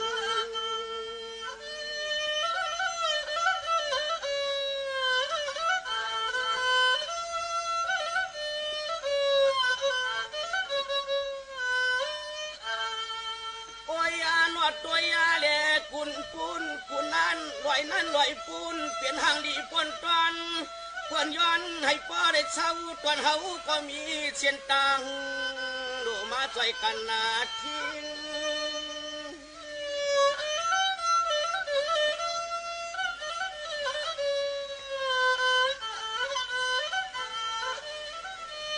สังวัดไว้ดูลอยลงป่าใหญ่เถื่อนลงป่าใหญ่เถื่อนไม่เถื่อนเก่าลอยเหล่ากุ้งป่าหกลูกอ่อนห้องอยู่บน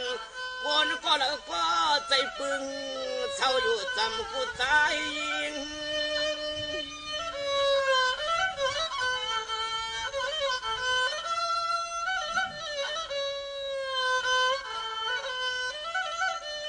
ว่าหนอกิ่งให้นอกกิ่งไอ้สู้เดียวตัวลีในหักในเปียงหักแห้งมีเมืองจึงไกลหอยห่างป่าเถื่อนเกจึงให้ป้อในเปเลอย่าปันเพื่อนมาตีการมุกพยาไม่ลำลอยขนาหน่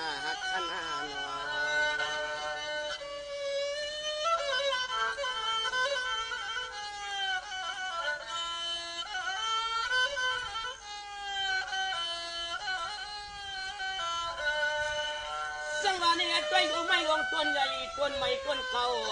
ฮารากูเผาจนเปลี่ยนเฮาอยู่เศร้าโคเปืองไตหอม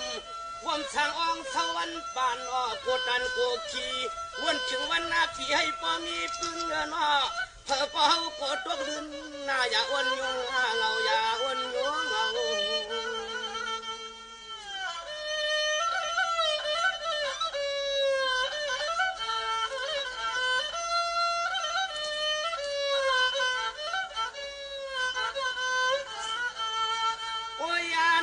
สังวัดเปิ้นเอาผู้คนยาหวยยาคือเอาผู้คนยาหวยยาคือยาหวยลอยจึงไตเข้ามาในนี่ก็จึงให้ปอดในมุกพยาเปิ้นดำตุดถึงเอา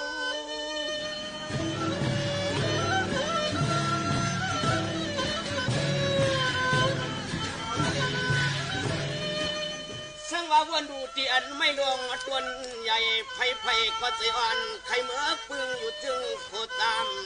ซ้อมเลยหมุนกำแต่อยู่เมืองรวมผ้าอย่าอ่อนให้มวลเสือเปลี่ยนเปลี่ยนเกี่ยวเศร้า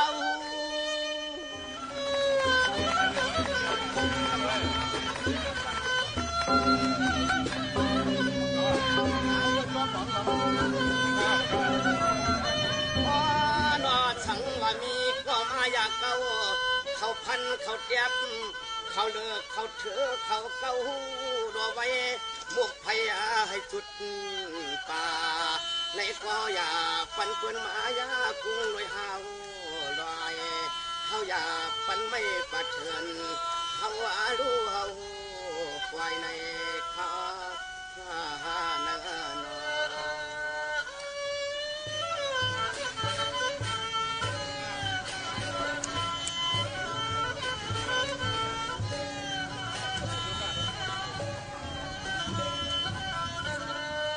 สังวาเนี่ยในตัวดูนอดเดียนไม่ลงต้นใหญ่ไผ่ก็ใจปึงใครเอาต้นเขียวห่างอัดกลางพุ่งอู่มันเฮิงในเมืองเจ้าลูกในเมืองเจ้าลูกในมีอุตานใหญ่ใจปึงวันปี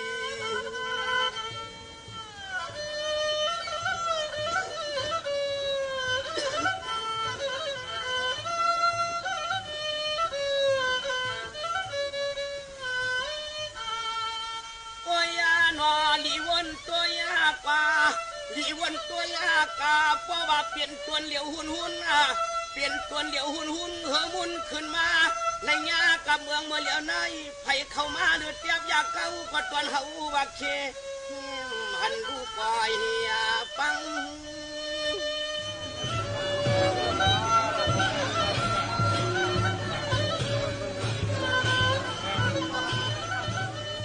สังวาได้ปงจำเตียงเมืองหลวงไม่หลวงตัวใหญ่ลอยไผ่ปุ้นอำง่ายขันนาลอยไผ่ปุ้นอำง่ายขันนาป้อนเมียตาฮักอย่าปันมันปนกันฝังเลี้ยวเตียกอา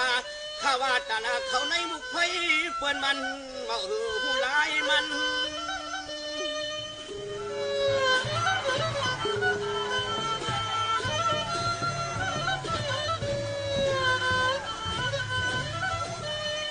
โอ้ย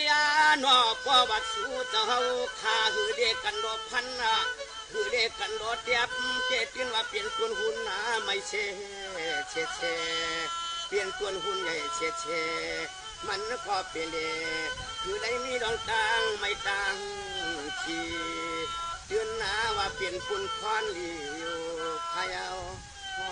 พายเอานอ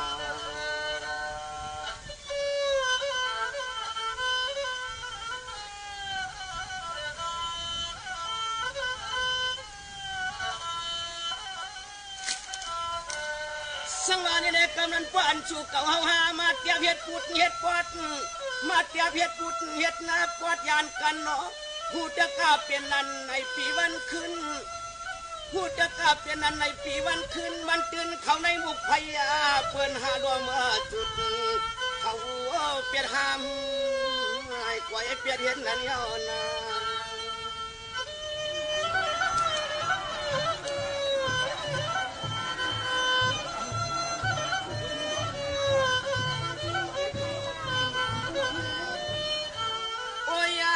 เหมือนยังเจอเขาวันตัวในเจอดูมาหน้าไตเงินใครจะโยอเมียเงินเฮาคู่กันกูตังกูคุณกูนางความเหียงอยากผิดตังขนาดผิดตัง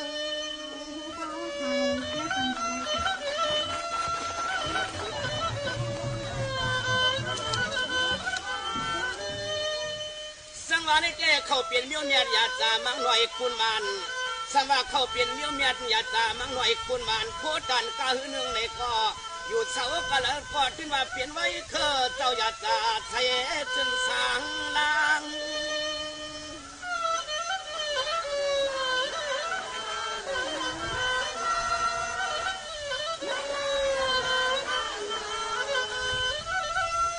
ว่า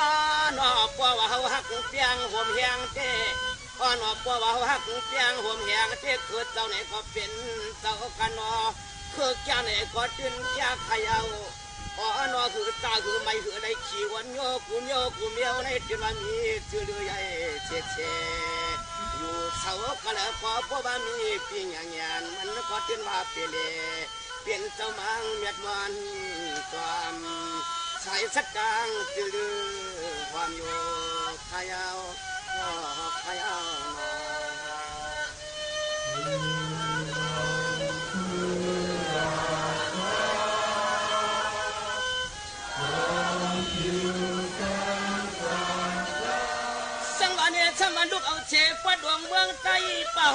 ป่องถึงปดซานก็ว่าเปลี่ยนเมื่อวันคุณดีหูแต่กามันดีมีปืนไขเอามันหือตกเรือนลาลาเฮ็ดหือเจียนจ้าก็ว่าเปลี่ยนไว้เคอเจ้าญาติก็อยู่เสาก็เลยก็พุงจะโคมาหือห้องตัวหาย原来你说和那个年纪是吧？我们那个，这个古人老嘞，我大家没对嘛，是吧？สังว่ากำนันปวดเอกซ้ำกุ่มมึงสอนปวดเอกซ้ำกุ่มมึงสอนรางวัลเพียงไหนเจ้มันอำเปลี่ยนไรมันอำเปลี่ยนไรในที่คิดทางเจ้าคุ้มลายไต่ตาเดิงตาไต่ตาเดิงจนเคืองทำหามสวยแห้งอาไตเขาเรียกเขาเสียงร้องเขาคิดก่อนไปก่อนสังวานดองสังก็อย่าเปียกแยมสอนวนฟังมาไว้ตัวเปิ้นควันกาไว้ตัวเปิ้นควันกาเจ้าไหนผู้ใดตัวกูจอมในหม้อหุ่มมาไผ่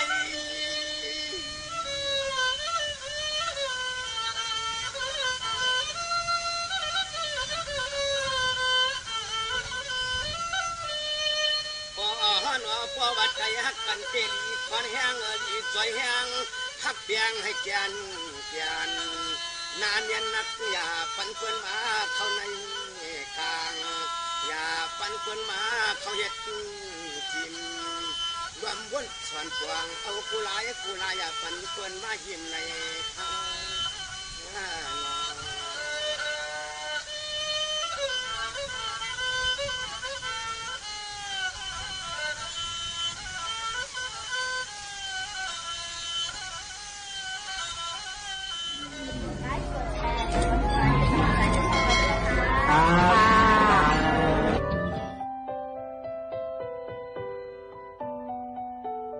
ใจถ่อมด้วยความใจลูเมืองปาดเนี่ยค่ะฝากตอนจุดถึงพี่น้องเขาให้แรงยินถ่อมจ้อมกันเนี่ยค่ะเป็นความปานเก่าเนี่ยค่ะนะอยู่จ้อมกันที่ห้องปล่อยเสียงหับการคุณจึงไทยสวทเก้งใหม่ AM 1476 กิโลเฮิรตซ์ค่ะ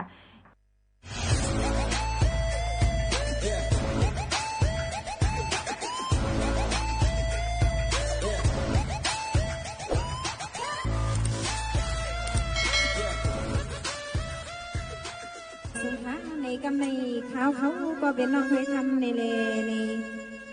อันปิ้นปีใจหักเธอค่ะยันเขาสดสายกามก็เป็นน้องเคยทำมาในปีนี้ไปทำไปยินเสียงกำคาในยันมาก็หงนาตีในก็น้องก็ไปในห้องวันปีอันวันอันปีไปทำไปยินเสียงกำคานาเขาใส่อันไหนย้อนยังไหนยังไงทำใส่ดีหรอแม่น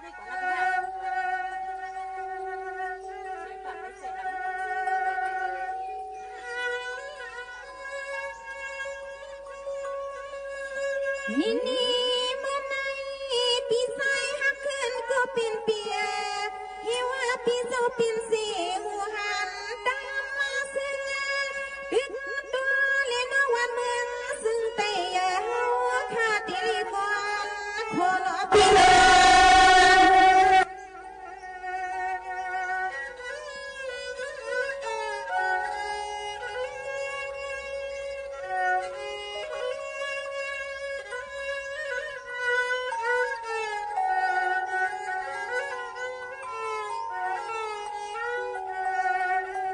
ด้วยยาลูนอปีไอโซ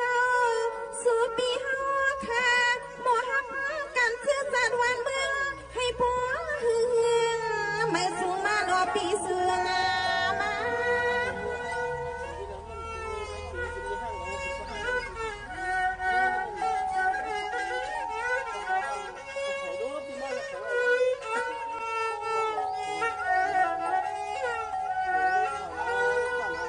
นี่ในที่เปียปีปลีขามมาดุกขามยาบาหาบากานาบุญควันวันเมืองในโนปีไว้ซาสายปีปลีโซที่สังตับดีตองไว้ลูกตัวนาลา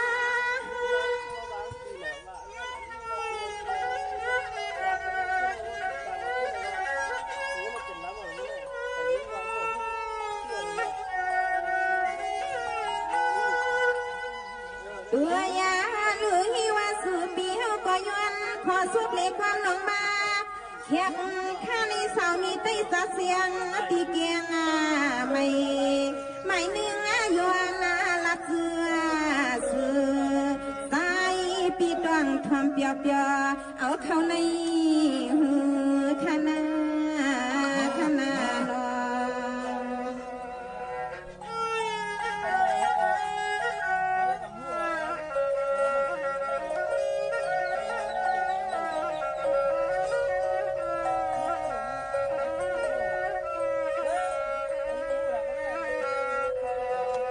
นี่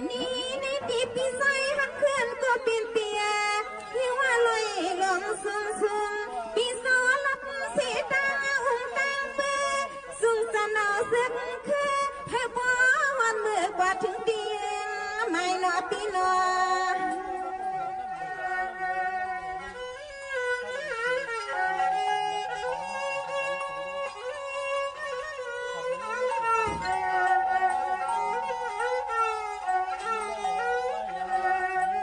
ในตีหักขึ้นก็เป็นปีเศร้าซึ่งให้พ่อเลยกึ่งกันคนปีเฮาท่าคำทุกคำยับมากูขึ้นคำมันใส่ตายย้อนกันว่าหน้ามึงในรอบปีเฮาเด็ดตื่นขี้นับใจคอในฮับปีว่าใส่ยาคอ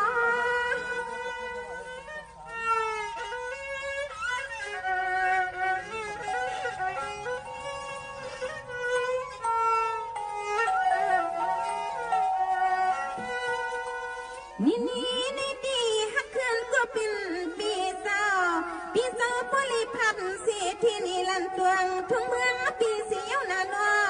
สายปีโรข้าปลิเศร้าที่ซ้ำตาปีตวงลอยลูกบอ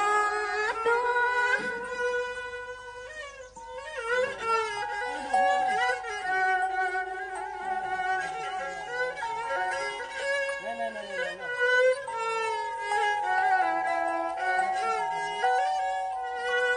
ตัวยาลูกคำปีเศร้าสู่ปีเฮาก็มาว่าห่างานวัง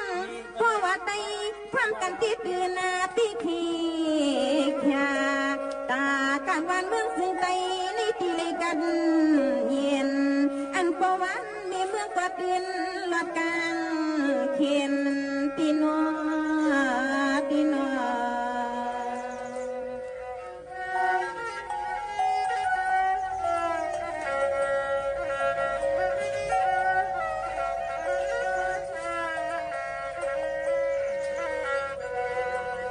นี่ในตีปีใสหักเขื่อนก็เปลี่ยนปีหน้าปีเศร้าพอเลยเอาเม็ดตัวดวนห้อยมาปี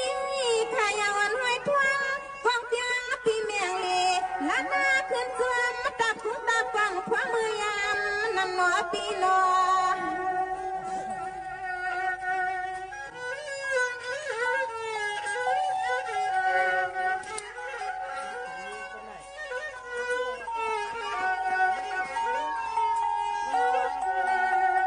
ตัวยาล้วนนี่ซึ่งให้ใส่ปีเฮาสร้างอาโซที่ซ้ำตาปวงเมื่อพวงนั่นนี่ก็ซึ่งให้พ่อเลยรวยลานยันพี่นอปียันพี่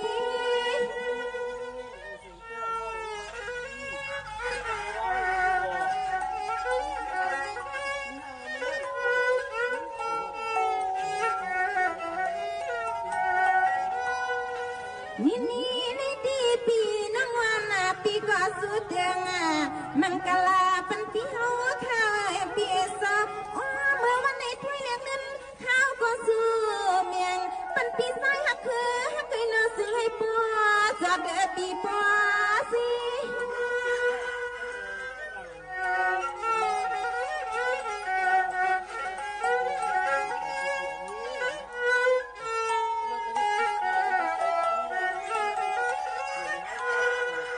ตัวยาลูกพี่กับกังผู้คุณกูนั่งเขาสวตัวยาลูกนั่งเขาก็เสือมังกลาอย่าไปให้พ่อเลยมีเรื่องต่างผู้ตั้งไม่ตั้งมังกลาเป็นปีเฮาเขาอ่อนเมื่อในนอ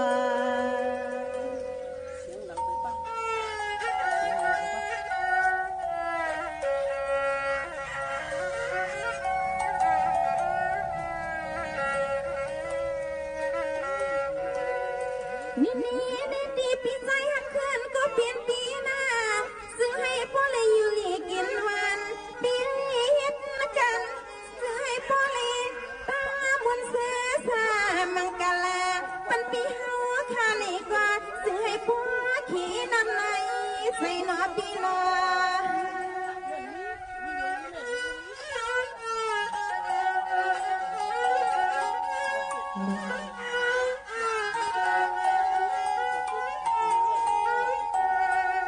ด้วยลูกพวงเมื่อคำปีเฮาถ้ารับขึ้นจวนตัดดีดวงลอยใหญ่ในก็ถ้วยเรียกลินวันปันเฮียงข้าปีปาน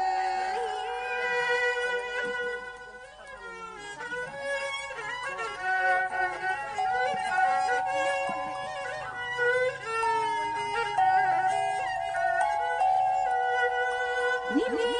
ดีฮักเพื่อนก็เป็นปีหน้าที่สองก็ทำน้องวันปีสร้างปามีก็ที่ฮักเบียงเลี้ยงหัวคำกับเลี้ยง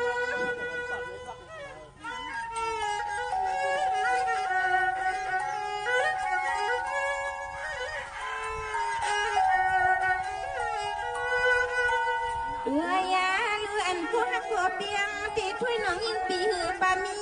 ค่ะสั่งว่าคุณพี่ใส่หักคือหักถ้วยน้องเฮาที่ยาป่วยปันให้เฮาน้องปลิตางอยู่เงาหน้าเมืองสื่อนาปีนาปีนา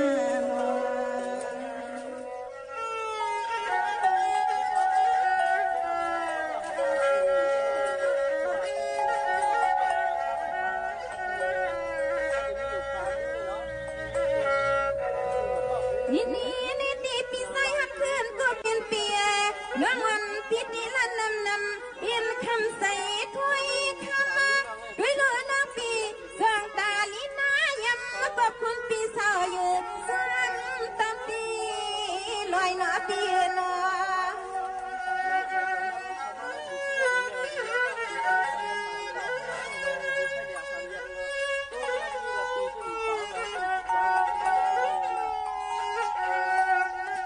ด้วย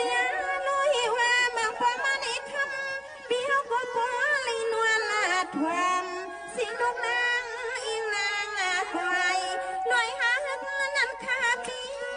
ก็สึกปีเมื่อเปิดปีเมื่อ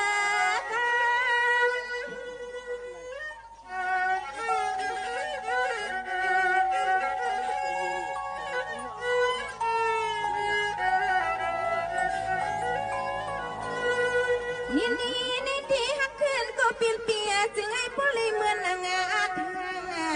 ใส่วันฮักคือเปียวทามังไว้นาปีซาซึ่งให้ผู้เลยตางอาทางเหมือนที่ใส่อันนาปีใส่อัน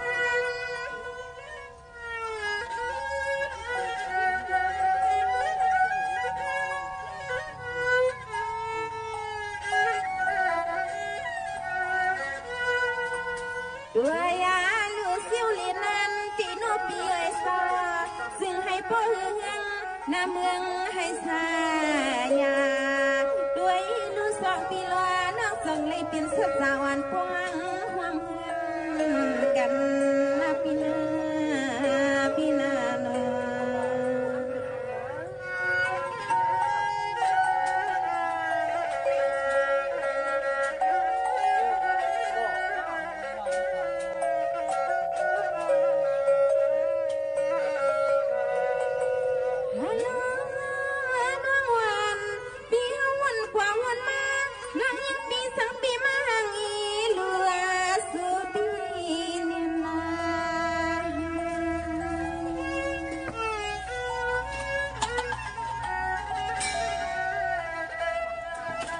ด้วยลูกฮักขึ้นก็เป็นปีซอสู่ปีปอเลยลัดขึ้นซ้ำตาปีทางตาปาน้อยลูกพวงปี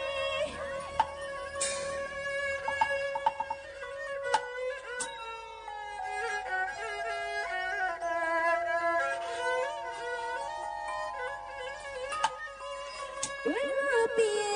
ซึ่งให้คุณพี่เฮาขาปลอดกันลานายันนะพี่น้อยเลี้ยงเงินนางคุยขาวกว่าที่สังซื้อเทียงตัวปันเมียงสังวานนาวันนาเมืองให้กว่าเฮงซื้อกว่านาถ้วยนั่งคาตีซอยคุณพี่ซื้อ ใ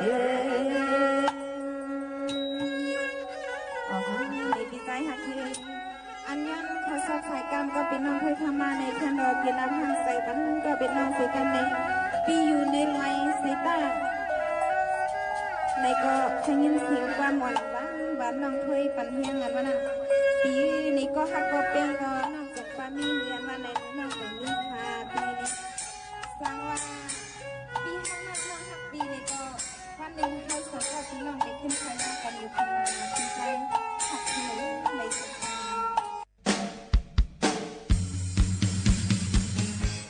เจอแมงไวรัสโควิด -19 ไวรัสตีเฮ็ดให้ก้นตกเจอตื่นพันและแพ้เจอมันกว่ากึดลือกึดยั่งลูกดีเจอแมงไวรัสตีอันแพ้เติ้นกว่าจอมจันลมฝุ่นไอและจามจันลมถวยใจเจิมเจอนั่นก้นอันที่ฮับเจอนั่นเดมีลมใหม่เนื้อเลือดเนื้อใหม่ไอถวยเจอหยาบถ่อมด้วยลองตั้งหูป้ายหันฝากตวนจุดถึงพี่น้องเขานักตวนกันผัดสาความได้อยู่จอมขาวโมขาวนุ้นจอมกันในวันเหมือนในวัดเจิงหนังในค่ะคอความมันเลยว่าตั้งว่นต่ามือในค่ะเฮาหาไกลเลยทบญาลองปุนพ่อนนำหนาป้วนตีลองเลยเกี่ยวก้องเฮ็ดจ้อมนำหนาป้วนตีแลลองนาการปุนพ่อนโปดเต็งหนาป้วนตีเจอในรู้ไหนก็ใกล้ๆเป็นอยู่ค่ะนะแห้งเลยเจอจ่ายข้าวย่ำแลหมาแห้งหรือล้วนป่นตีหนาอาล่าแลดัดเตียบตัดเจอปอกขยับนั่นเยาค่ะลองกวางก้าเลยลองอ่ำเต็บเน็ดรับรองเลยแห้งน้ำลายหนาเนียนแล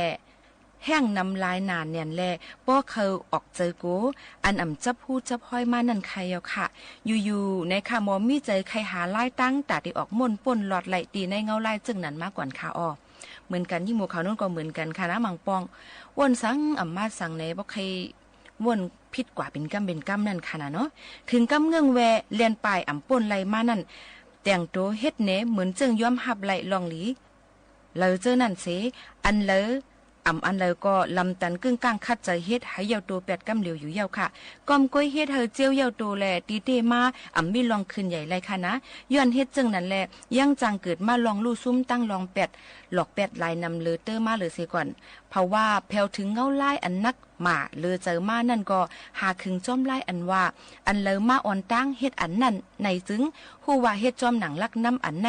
ทบตีนทบมือมาลอยๆก็ภายนึงนั่นห้อยว่าโลเฮ็ดอันเลออ่อนตั้งในหมอเลือกการมาหมอสุดค่ายตำเพียนล็อกย้ำมาหมอขับขึงจัดสร้างนาการจอมขับหมายมาด่าวันไหลวันนั่นอยู่ค่ะนะย้อนหนังในลาลิเฮ็ดกว่าให้มันเหี่ยวตัวก็อ่ำไหลตีเลยหมอวางแผนเฮามันบ่หางเฮียนไว้วัดตีเลยเตรียมหมายไว้ว่าตีเลยเฮ็ดอีสังอ่อนตั้งตีเลยเฮ็ดอีหังกว่าแทง10ช่างจึงหนังไหนค่ะอ้อแต่ตีเฮ็ดจอมลักน้ำอันว่าอันเลยมาอ่อนตั้งเฮ็ดอันนั่นในเจอว่าง่ายเงียบนานนังเก่าค่ะนะก้วยกาเลยว่าจังหมอเจอตื้อข้าวยามแหลงเงาหักตื้นล้างเฮียงกันมาถึงตีเต้ๆนั่นค่ะอ้อวันไหลวันนั่นเยี่ยวการนำเลือเสมาลองนักนาแต่เพราะว่าปานก็ย้อมมามาว่าจังหนังในค่ะตั้งวนแต่มือในนั่นในลักน้ำอันว่าอันเลยมาอ่อนตั้งเฮ็ดอันนั่นในเฮ็ดเฮนาการตกล็อกลีเสแลถ้าเจอก็เลยนิ่มจ้อมค่ะอ้อในอันนี้เอามาฝากตอนจุดถึงพี่น้องเขาให้เลยยินถ่อมเป็นปื้นหูเยาก็ใส่ใจว่านาการอีสังลาลิล่ามเฮ็ดกว่าก็อ่ำไรหรือเลยหมอวางแผนกว่าเนี่ยมันจังไกเยาตัวหรืองามเยาก็นาการนั้นเนาะค่ะเฮ็ดนั่นมันก็ติหยาบกินเจอในค่ะอ่อนกันลือลือใจแทงโจแก็บกำก่อนค่ะ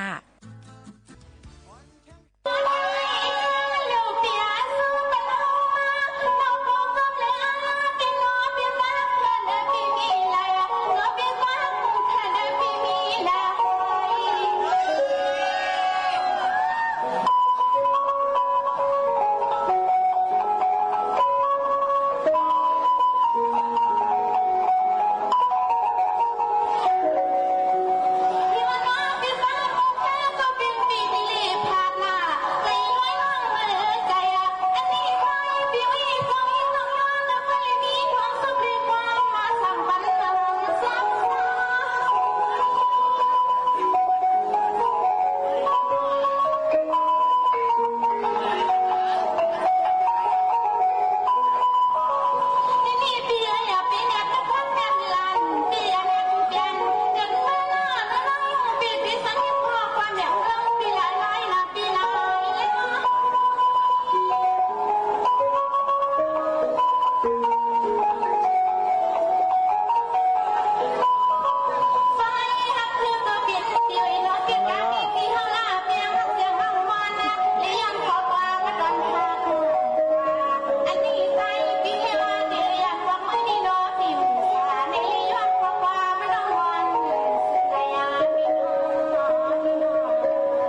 ได้มาฮบมาทบกันเจ้งหนังในเซแลยุ่มยำว่าได้หันเจอกันกูก็กูก้นดังหมดดังเสียงข้าวไหลข้าวนั่นค่ะเป็นป่ายแลกๆกว่าก้อยกาตัวเฮาคาเจอเฮาคานั่นเดี๋ยวเลยรู้ล้อมด้วยถึงป้ายอยู่ลีเฮาคาป้ายตัวป้ายเจอเฮาเตรียมชนอย่าไปให้เป็นดังเป็นรอกาอีสังแหละเฮาหมอฮักกันจุงจันหันตีเลี้ยงกันกูก็กูก้นดังหมดดังเสียงเสกำค่ะตอนดาวันมื้อในขาวยิ่งหมู่ขาวน้นพูดจัดรายการแหละปืนปล่อยเสียงดังห้องปล่อยเสียงจึงไทยสวทเว้งเก้งใหม่ AM 1476 กิโลเฮิรตซ์เฮาคาได้ย้อนผัดยันพี่น้องเขามือกว่าก่อนจ่องขึ้นมาพบมาทบกันเที่ยงในค่ะตอนดาวันมื้อในย้อนสู้ปันพี่น้องเขากูก่อกูก้นเฮาเลยอยู่ลีกินหวานเหตุการณ์ขึ้นเดียวมือสูงหนังกลางเจอใครเลยใครเป็นก็เฮาเตรียมทวนกันกูก่อกูก้นดังหมดดังเสียงเสียกำค่ะม่อนๆค่ะขอบเจอค่ะน้องตีเห็นปุ๊บคนน้องสิสองตีใจก็มาคือมือในเข็นโดไปทำไปยินนะในน้องตีเฮ็ดมักไฟปันจำหนักอันน้องตีมือจอมตีนึงเชื่อว่ามาเลี้ยวในตีไปเลยคำจ่าพี่เจ้าพี่ใจพี่คอยมันยาเกี่ยวกับอะไรพี่หนูไปลิพอนะ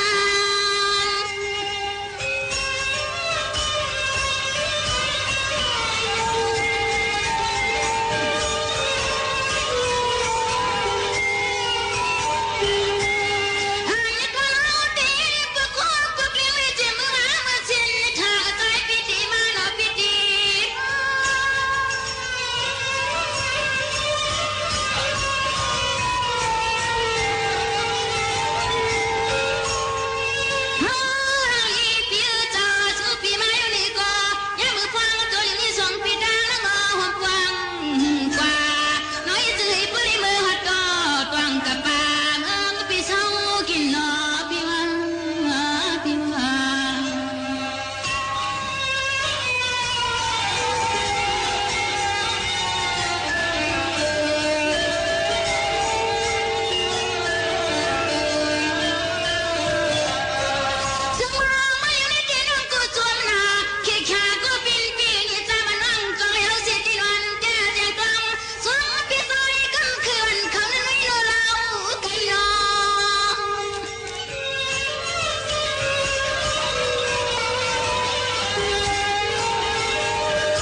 สถานีวิทยุกระจายเสียงแห่งประเทศไทยและเครือข่ายทั่วประเทศเสนอข่าวต้นชั่วโมง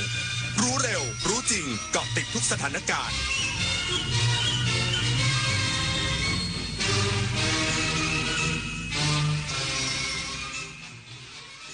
รับฟังข่าวต้นชั่วโมง 23 นาฬิกากับผมบุญมาศรีมาศครับกรุงเทพมหานครเร่งเตรียมพร้อมรองรับพระสงฆ์นิกรร่วมพิธีเคลื่อนพระบรมศพอีกสักครู่กลับมาติดตามรายละเอียดครับโครงการพัฒนาระบบกสิกรรมด้วยศาสตร์พระราชาช่วยส่งเสริมอาชีพให้เกษตรกรโดยรวมกลุ่มเพื่อช่วยเหลือตนเองและช่วยเหลือซึ่งกันและกันให้มีความเป็นอยู่ที่ดีสร้างความเข้มแข็งในระดับชุมชนแต่ละพื้นที่อย่างเหมาะสมต่อเนื่องสู่การพัฒนาที่ยั่งยืนเพื่อให้เกษตรกรสามารถดำเนินชีวิตได้อย่างมั่นคงด้วยหลักเศรษฐกิจพอเพียงศาสตร์พระราชาปวงประชาเปี่ยมสุขอาชญากรรมออนไลน์ความท้าทายและโจทย์ใหญ่ของประชาคมอาเซียนที่ต้องผนึกกำลังกันรับมือภัยไซเบอร์ในภูมิภาคผ่านกรอบความร่วมมือสู่โรดแมพ 4P Preventing ป้องกันการแทรกซึมขององค์กรอาชญากรรม Pursuing นำคนผิดเข้าสู่กระบวนการยุติธรรม Protecting ปกป้องเหยื่อและกลุ่มเปราะบาง Promoting เสริมพลังความร่วมมือทุกระดับร่วมสร้างภูมิภาคที่ปลอดภัยไร้พรมแดนและเข้มแข็งไปด้วยกันดินถล่มภัยพิบัติในช่วงหน้าฝนโดยเฉพาะพื้นที่เสี่ยงภัยมักส่งสัญญาณความผิดปกติทางธรรมชาติสังเกตพบสัญญาณจากฝนที่ตกหนักนานกว่า6ชั่วโมงระดับน้ำในแม่น้ำลำห้วยสูงขึ้นเร็วและดินอยู่ในสภาพชุ่มน้ำผิดปกติน้ำเปลี่ยนเป็นสีเดียวกับสีดินภูเขาได้ยินเสียงการไหลของโคลนให้รีบอพยพอยู่ห่างจากลำน้ำให้มากที่สุดและโทรขอความช่วยเหลือสายด่วนนิรภัย1784เยาวชนคือพลังสำคัญในการขับเคลื่อนอาเซียนไปข้างหน้าประเทศไทยพร้อมสนับสนุนเครือข่ายเยาวชนอาเซียนให้แข็งแรงเป็นมิตรและรวมพลังด้วยการสนับสนุนเครื่องมือดิจิทัลและพื้นที่ให้เยาวชนได้แสดงออกลงทุนในโครงการพัฒนาเยาวชนสนับสนุนความร่วมมือข้ามพรมแดนและส่งเสริมการเข้าถึงการศึกษาทักษะสำหรับอนาคตอย่างเท่าเทียมเยาวชนอาเซียนคือพลังสร้างอนาคตกรุงเทพมหานครเร่งเตรียมพร้อมรองรับพระสงฆ์นิกรร่วมพิธีเคลื่อนพระบรมศพสมเด็จพระนางเจ้าสิริกิติ์พระบรมราชินีนาถพระบรมราชชนนีพันปีหลวงวันพรุ่งนี้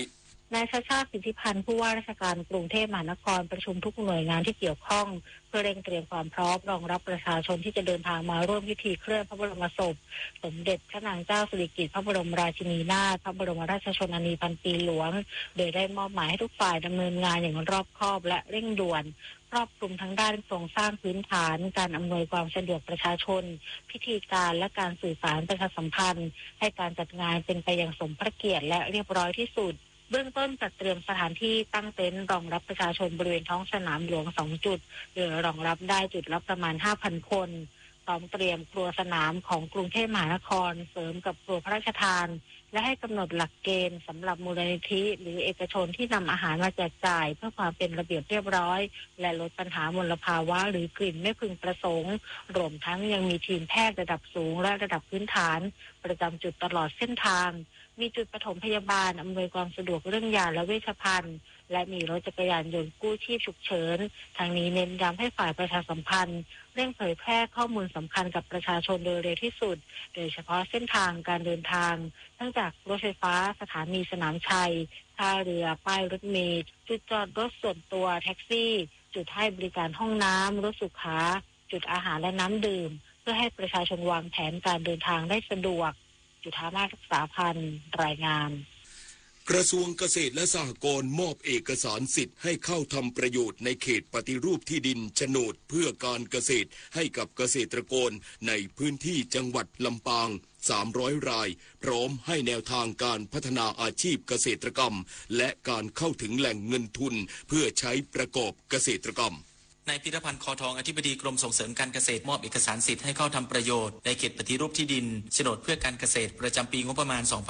2569 ให้กับเกษตรกรในพื้นที่จังหวัดลำปางได้แก่อำเภอเกาะคาอำเภอแม่ทะและอำเภอศพปราบรวมจำนวน300รายทั้งนี้สำนักงานปฏิรูปที่ดินจังหวัดลำปางได้จัดโครงการพัฒนาองค์ความรู้เกี่ยวกับสิทธิและหน้าที่ของเกษตรกรผู้ ผู้ได้รับการจัดสรรที่ดินในเขตปฏิรูปที่ดินก่อนรับมอบเอกสารสิทธิ์ให้ใช้ทำประโยชน์ในเขตปฏิรูปที่ดินและมอบเอกสารสิทธิ์ให้เข้าทำประโยชน์ในเขตปฏิรูปที่ดินโฉนดเพื่อการเกษตรเพื่อให้เกษตรกรผู้ได้รับสิทธิ์เข้าทำประโยชน์ในเขตปฏิรูปที่ดินได้ทราบถึงสิทธิข้อกำหนดและเงื่อนไขต่างๆตามระเบียบของคณะกรรมการปฏิรูปที่ดินเพื่อการเกษตรกรรมพร้อมทั้งให้เกษตรกรทราบถึงแนวทางการพัฒนาอาชีพเกษตรกรรมและเข้าถึงแหล่งเงินทุนเพื่อใช้ประกอบเกษตรกรรมต่อไปบรรหารสุยะสวทลำปางรายงานกรมทรัพยากรธรณีขอให้อาสาสมัครเครือข่ายเฝ้าระวังดินถล่มและน้ำป่าไหลหลากในพื้นที่ภาคใต้15จังหวัดในช่วง 2-3 วันนี้จากฝนตกหนักสะสมต่อเนื่องศูนย์ปฏิบัติการธรณีพิบัติภัยกรมทรัพยากรธรณีได้ออกประกาศขอให้อาสาสมัครเครือข่ายกรมทรัพยากรธรณีและประชาชนทั่วไป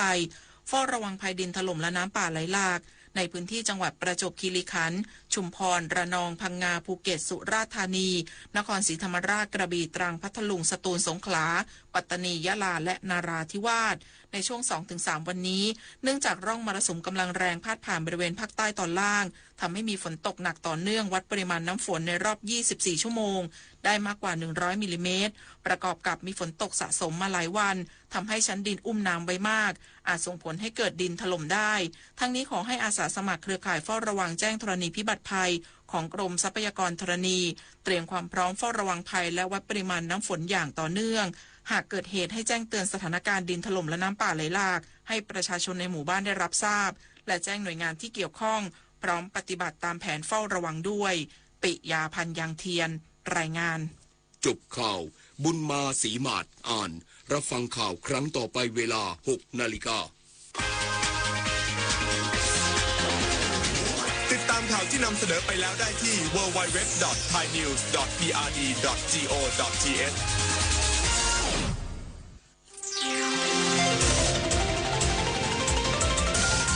วิทยุแห่งประเทศไทยให้ความรู้คู่ความสุข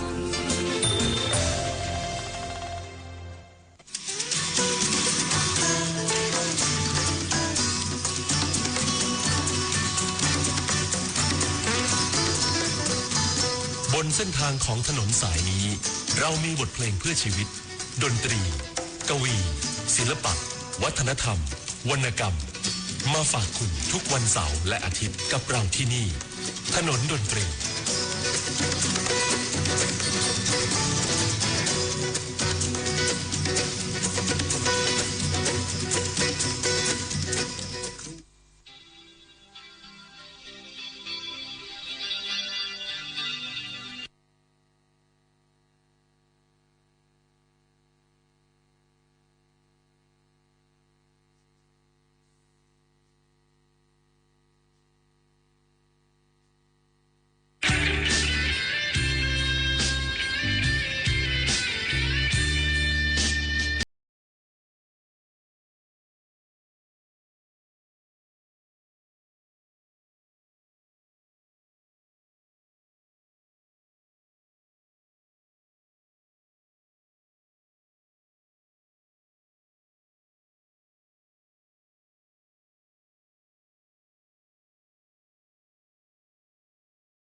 อกไม้มาไล่กลิ่นหอมที่เธอเคยชอบดมดอมเมื่อครั้งชีวิตเวียนว่ายแทนความรักเป็นพระสุ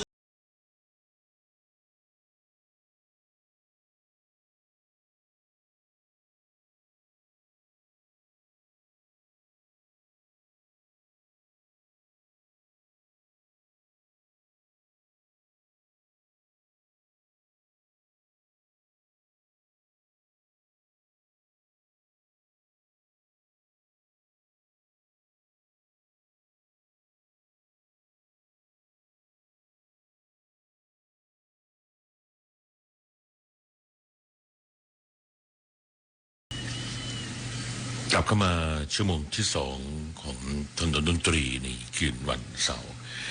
ผมพิจรุ่งสมัยพร้อมด้วยคุณบุญประกอบอกลิ่นควบคุมเสียงนะครับเพลงที่คุณถามมาทาง0816346452จอมขวัญ นะครับก็อีกหลายๆเพลงที่ทยอยนั้นเข้ามาเมื่อสักครู่นี้ที่เปิดเพลงศิลปาชีพไปมีรู้ฟังก็ส่งข้อความเข้ามาในไลน์ขอบคุณมากนะครับจังหวัดต่างๆได้มีกำหนดจัดสถานที่ถวายน้ำส่งพระบรมศพเบื้องหน้าพระชายาลักษณ์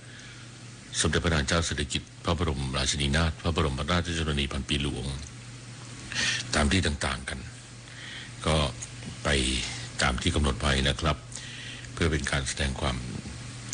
อาลัยและก็สำนึกในพระมหากรุณาธิคุณน้อมส่งเสด็จสู่สวรรคาลัย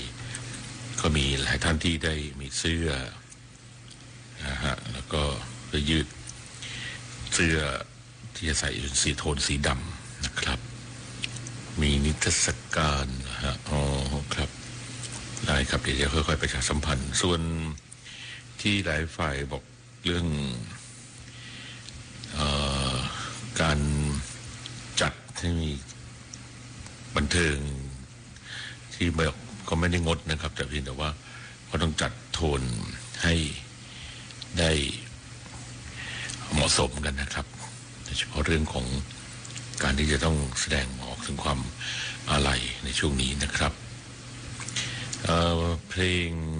ที่คุณถอมาแล้วก็ที่ผมเลือกให้ด้วยนะครับส่วนทางคอนเสิร์ตหรือที่ต่างๆที่จัดขึ้นเตรียมจัดไม่ว่าจะเป็นงานของเพื่อชีวิตทั้งหลายนะครับที่จัดขึ้นในช่วงปลายเดือนปลายปีนะฮะเช่นอาจารย์ไข่มาริโฮน่าวันที่6 ธันวาคมนะฮะแล้วก็รวมไปถึงในปีหน้าด้วยแล้วก็วางแผนในการจัดคอนเสิร์ตกันมาตลอดต่อเนื่องกันก็ต้องลดโทนจัดโทนให้ดูว่าให้เหมาะสมนะครับเหมาะสมในสิ่งต่างๆที่เราได้เทิดทูนไว้เหนือสิ่งอื่นใดก็คือเรื่องสถาบันของชาติศาสนาพระมหากษัตริย์นะครับอนุรงค์ให้เป็นชาติได้ก็ต้องมีสถาบันที่เป็นหลักยึดเหนี่ยวจิตใจของผู้คนกันไว้นะครับเพลงไวเอ็นและคืนหนาวครับ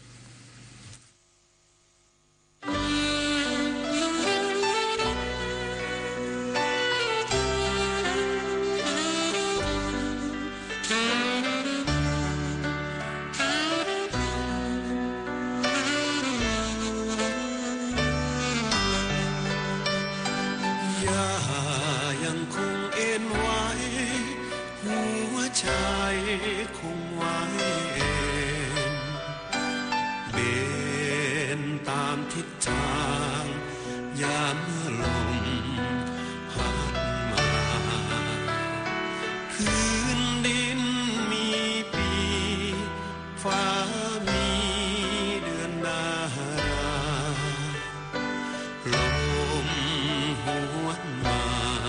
ฉันพบเธอไว้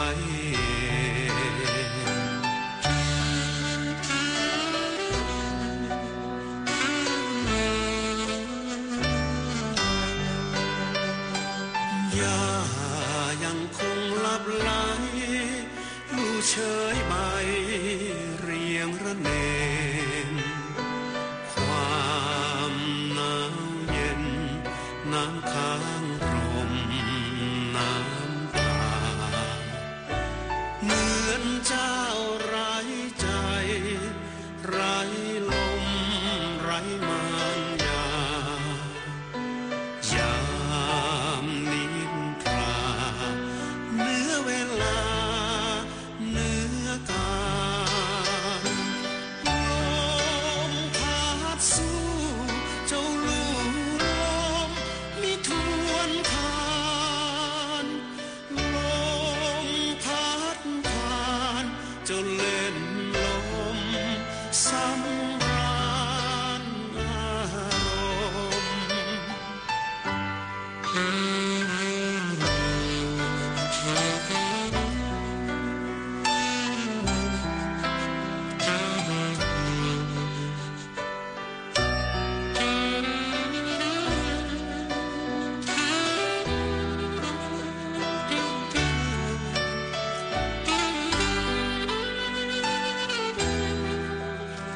ลีลา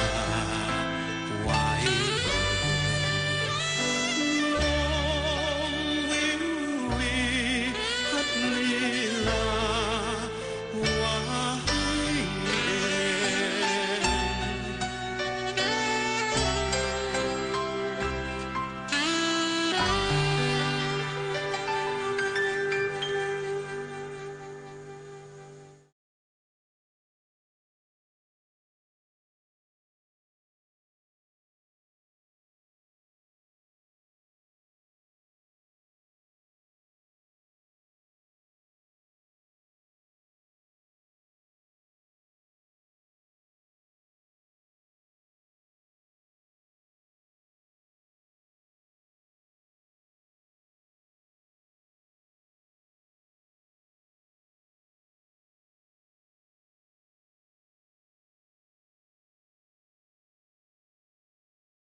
ไทย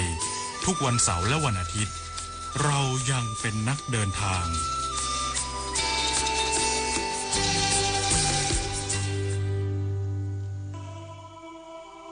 แผ่นดินหมองท้องฟ้าหม่น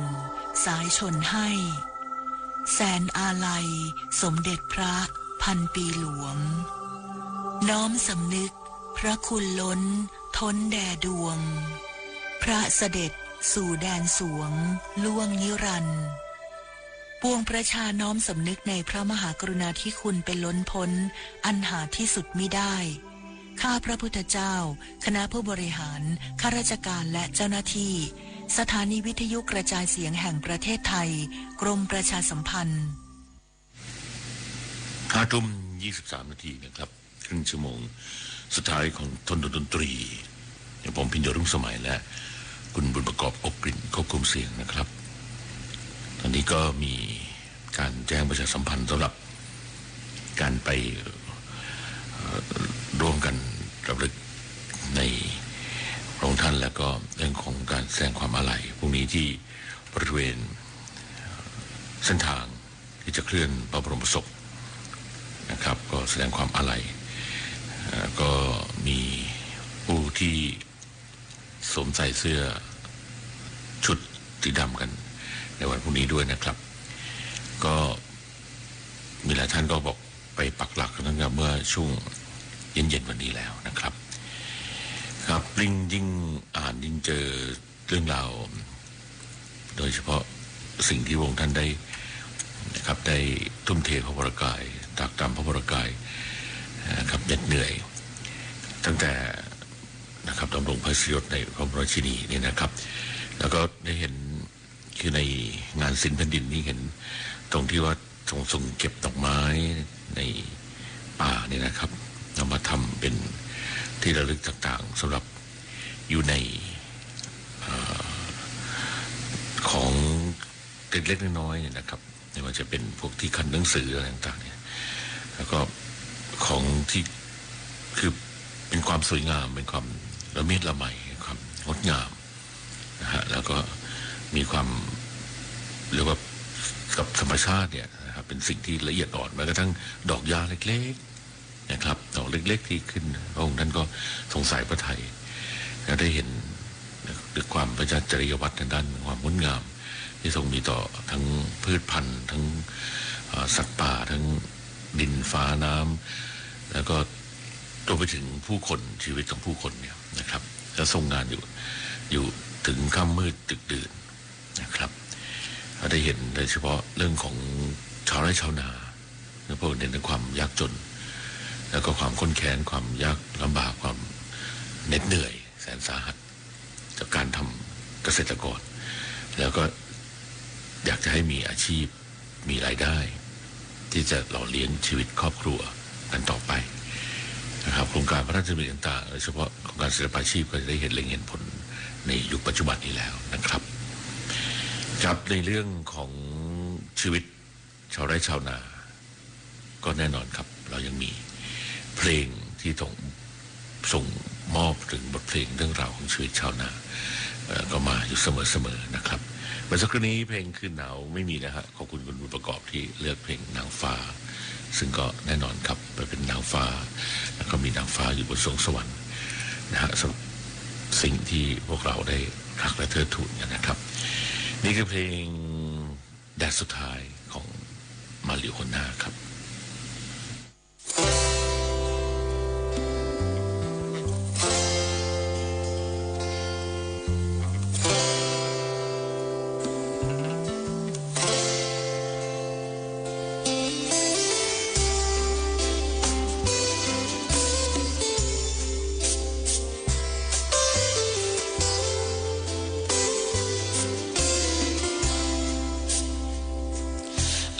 สันดงรื่นสายลม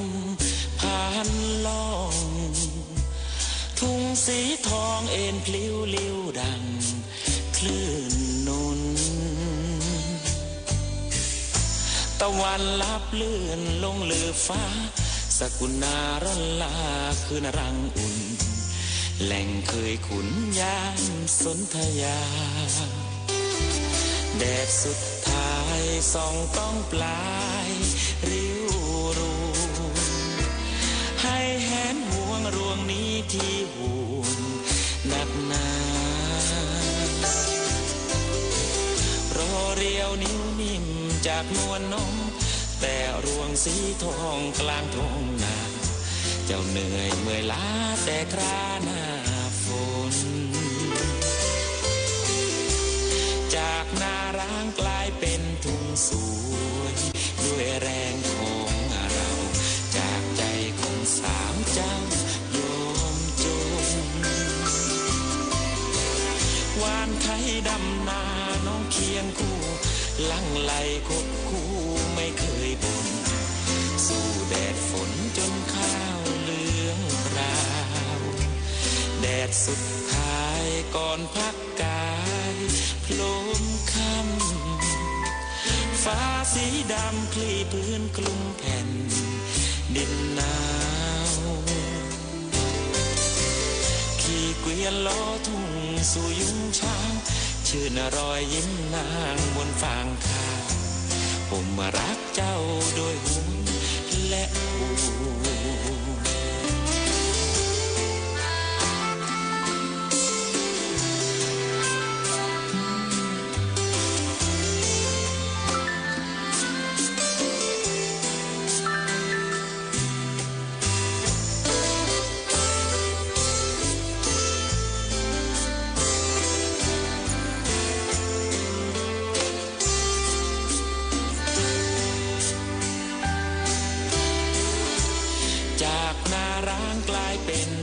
สวยด้วยแรงของเราจากใจของสาวเจ้าโยมจนวานไทยดำนาน้องเคียงคู่ลังไหลคบคู่ไม่เคยบ่นสู้แดดฝนจนข้าวเหลืองราวแดดสุดท้ายก่อนพักกายโผล่ค่ำฟ้าสีดำคลี่พื้นกลุ่มแผ่นดินหนาวขี่เกวียนล้อทุ่งสู่ยุ้งช้างชื่นรอยยิ้มนางบนฟางข้าวผมรักเจ้าด้วยห่วงและห่วงขี่เกวียนล้อทุ่งสู่ยุ้งช้างชื่นรอยยิ้มนางบนฟางข้าวผมรักเจ้าด้วยห่วงและห่วง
ต่อเนื่องกันกับแดดสุดท้ายก็ให้เพลงที่เกี่ยวกับชาวนาทั้งการได้รับพระมหากรุณาธิคุณนะครับทั้งสองพระองค์ที่ได้ทรงห่วงใยทั้งชาวนาชาวไร่เกษตรกรผู้ยากไร้นะครับทั้งการทำมาหากินที่ดินน้ำชลประทานการเกษตรนะครับการเพาะปลูกพืชต่างๆแล้วก็เรื่องของศิลปาชีพเรื่องของการได้นำผ้าทำสิ่งของประดิษฐ์ประดอยต่างๆในเรื่องของภูมิปัญญาหัตถศิลป์พื้นบ้านพื้นถิ่นที่หลายคนอาจจะดูถูกดูแคลนว่าเป็นของชาวบ้านที่ไม่ได้มีราคาค้างงวดอะไรแต่สิ่งที่ทั้งพระมหากษัตริย์และพระราชินีได้ทรงเห็นนะครับก็คือ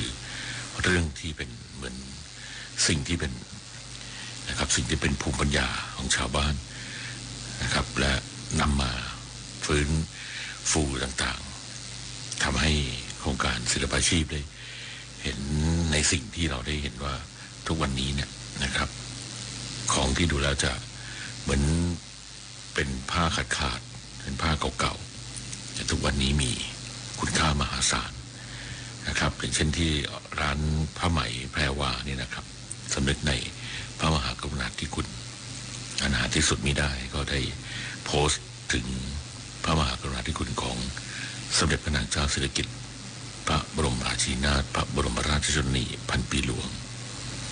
นะครับที่ผ่านมาแล้วก็ได้ลงเรื่องราวต่างๆของพระองค์ท่านไว้ในส่วนที่ได้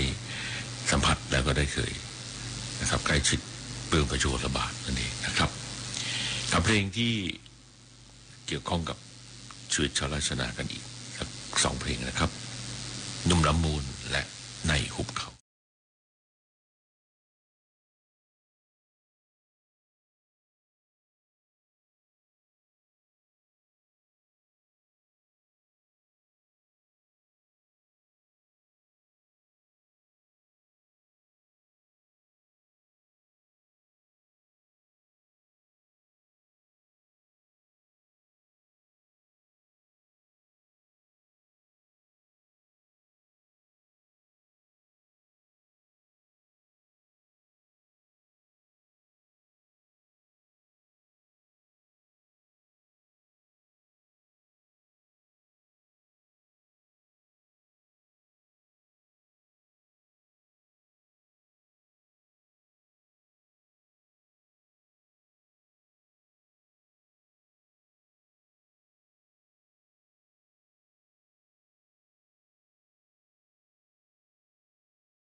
แสนอาลัยสมเด็จพระพันปีหลวง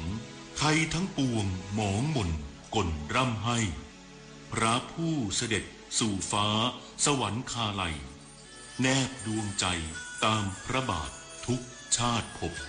ปวงประชาน้อมสำนึกในพระมหากรุณาธิคุณเป็นล้นพ้นอันหาที่สุดมิได้ข้าพระพุทธเจ้าคณะผู้บริหารข้าราชการและเจ้าหน้าที่สถานีวิทยุกระจายเสียงแห่งประเทศไทยกรมประชาสัมพันธ์ช่วงท้ายในช่วงเวลาของดนตรีในคืนวันเสาร์วันที่เราได้น้อมรำลึกในพระมหากรุณาธิคุณและแสดงความอาลัยในการสวรรคตของสมเด็จพระนางเจ้าสิริกิติ์พระบรมราชินีนาถพระบรมราชินีพันปีหลวงซึ่งในวันพรุ่งนี้ก็จะได้มีการเคลื่อนพระบรมศพจากโรงพยาบาลจุฬาลงกรณ์สภากาชาดไทยไปยังพระบรมมหาราชวังแล้วขอเชิญพี่น้องประชาชนทุกหมู่เหล่าได้ร่วมกัน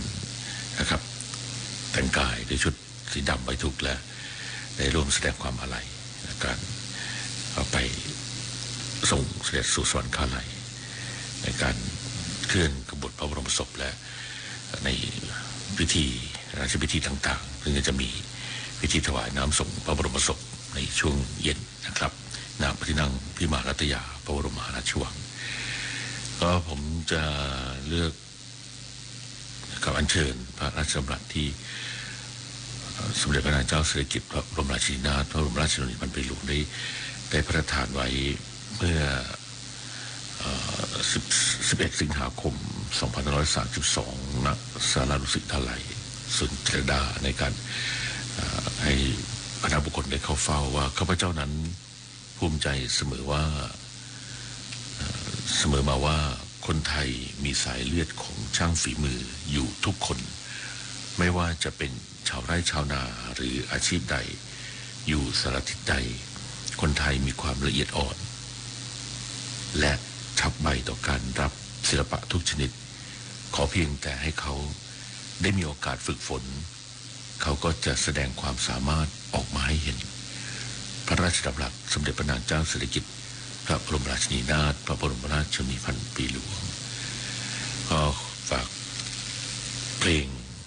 เป็นช่วงสุดท้ายนะครับเดี๋ยวเราจะได้นำการ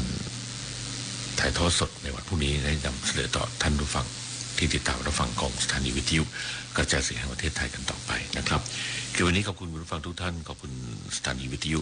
กระจายเสียงแห่งประเทศไทยในส่วนภูมิภาคนะครับทีมงานของถนนดนตรีคุณคงศักดิ์เสวงคุณเมฆกันแก้วนรงศักดิ์นิยมทองเรืองกิจและการจนันท์ประสันมุ่งสว่างสมเกียรติไทยมณีมณิภาเทียมแสนตื่นใจชำนาญในเมืองแอดมินช่างน้อยนักเดินทางหัสดินเทพหัสดินณอยุธยาและคุณประกอบอกลิ่นควบคุมเสียงนะครับวันพรุ่งนี้ติดตามกันได้ใหม่ในช่วงเวลาของถนนดนตรีผมเป็นโจรุ่งสมัย 3 ทุ่มถึงเที่ยงคืนเรายังเป็นนักเดินทางราตรีสวัสดิ์ครับ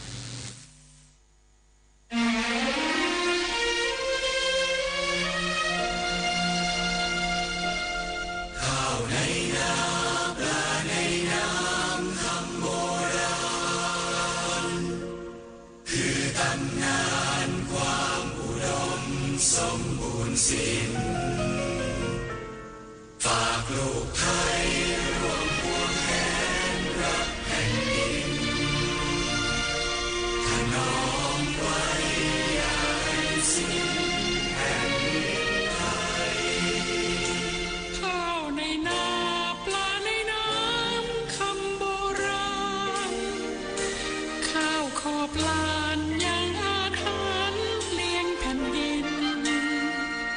ป่าพงไพรใสใช้อาบกินรสนิยมแหล่งสรรสินแผ่นดินทองคือตำนานความอุดมสมบูรณ์สิ้นแม่แห่งแผ่นดินท่านห่วงไว้ให้ไทยพร้อมทั่วทุ่งน้ำเป็นปูเป็นปลาข้าวในนาเป็นเงินเป็นทองสมจิตปองครองชีวันกันเถิดไปฝากโลกไทยร่วมห่วงแหนรักแผ่นดิน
สถานีวิทยุกระจายเสียงแห่งประเทศไทย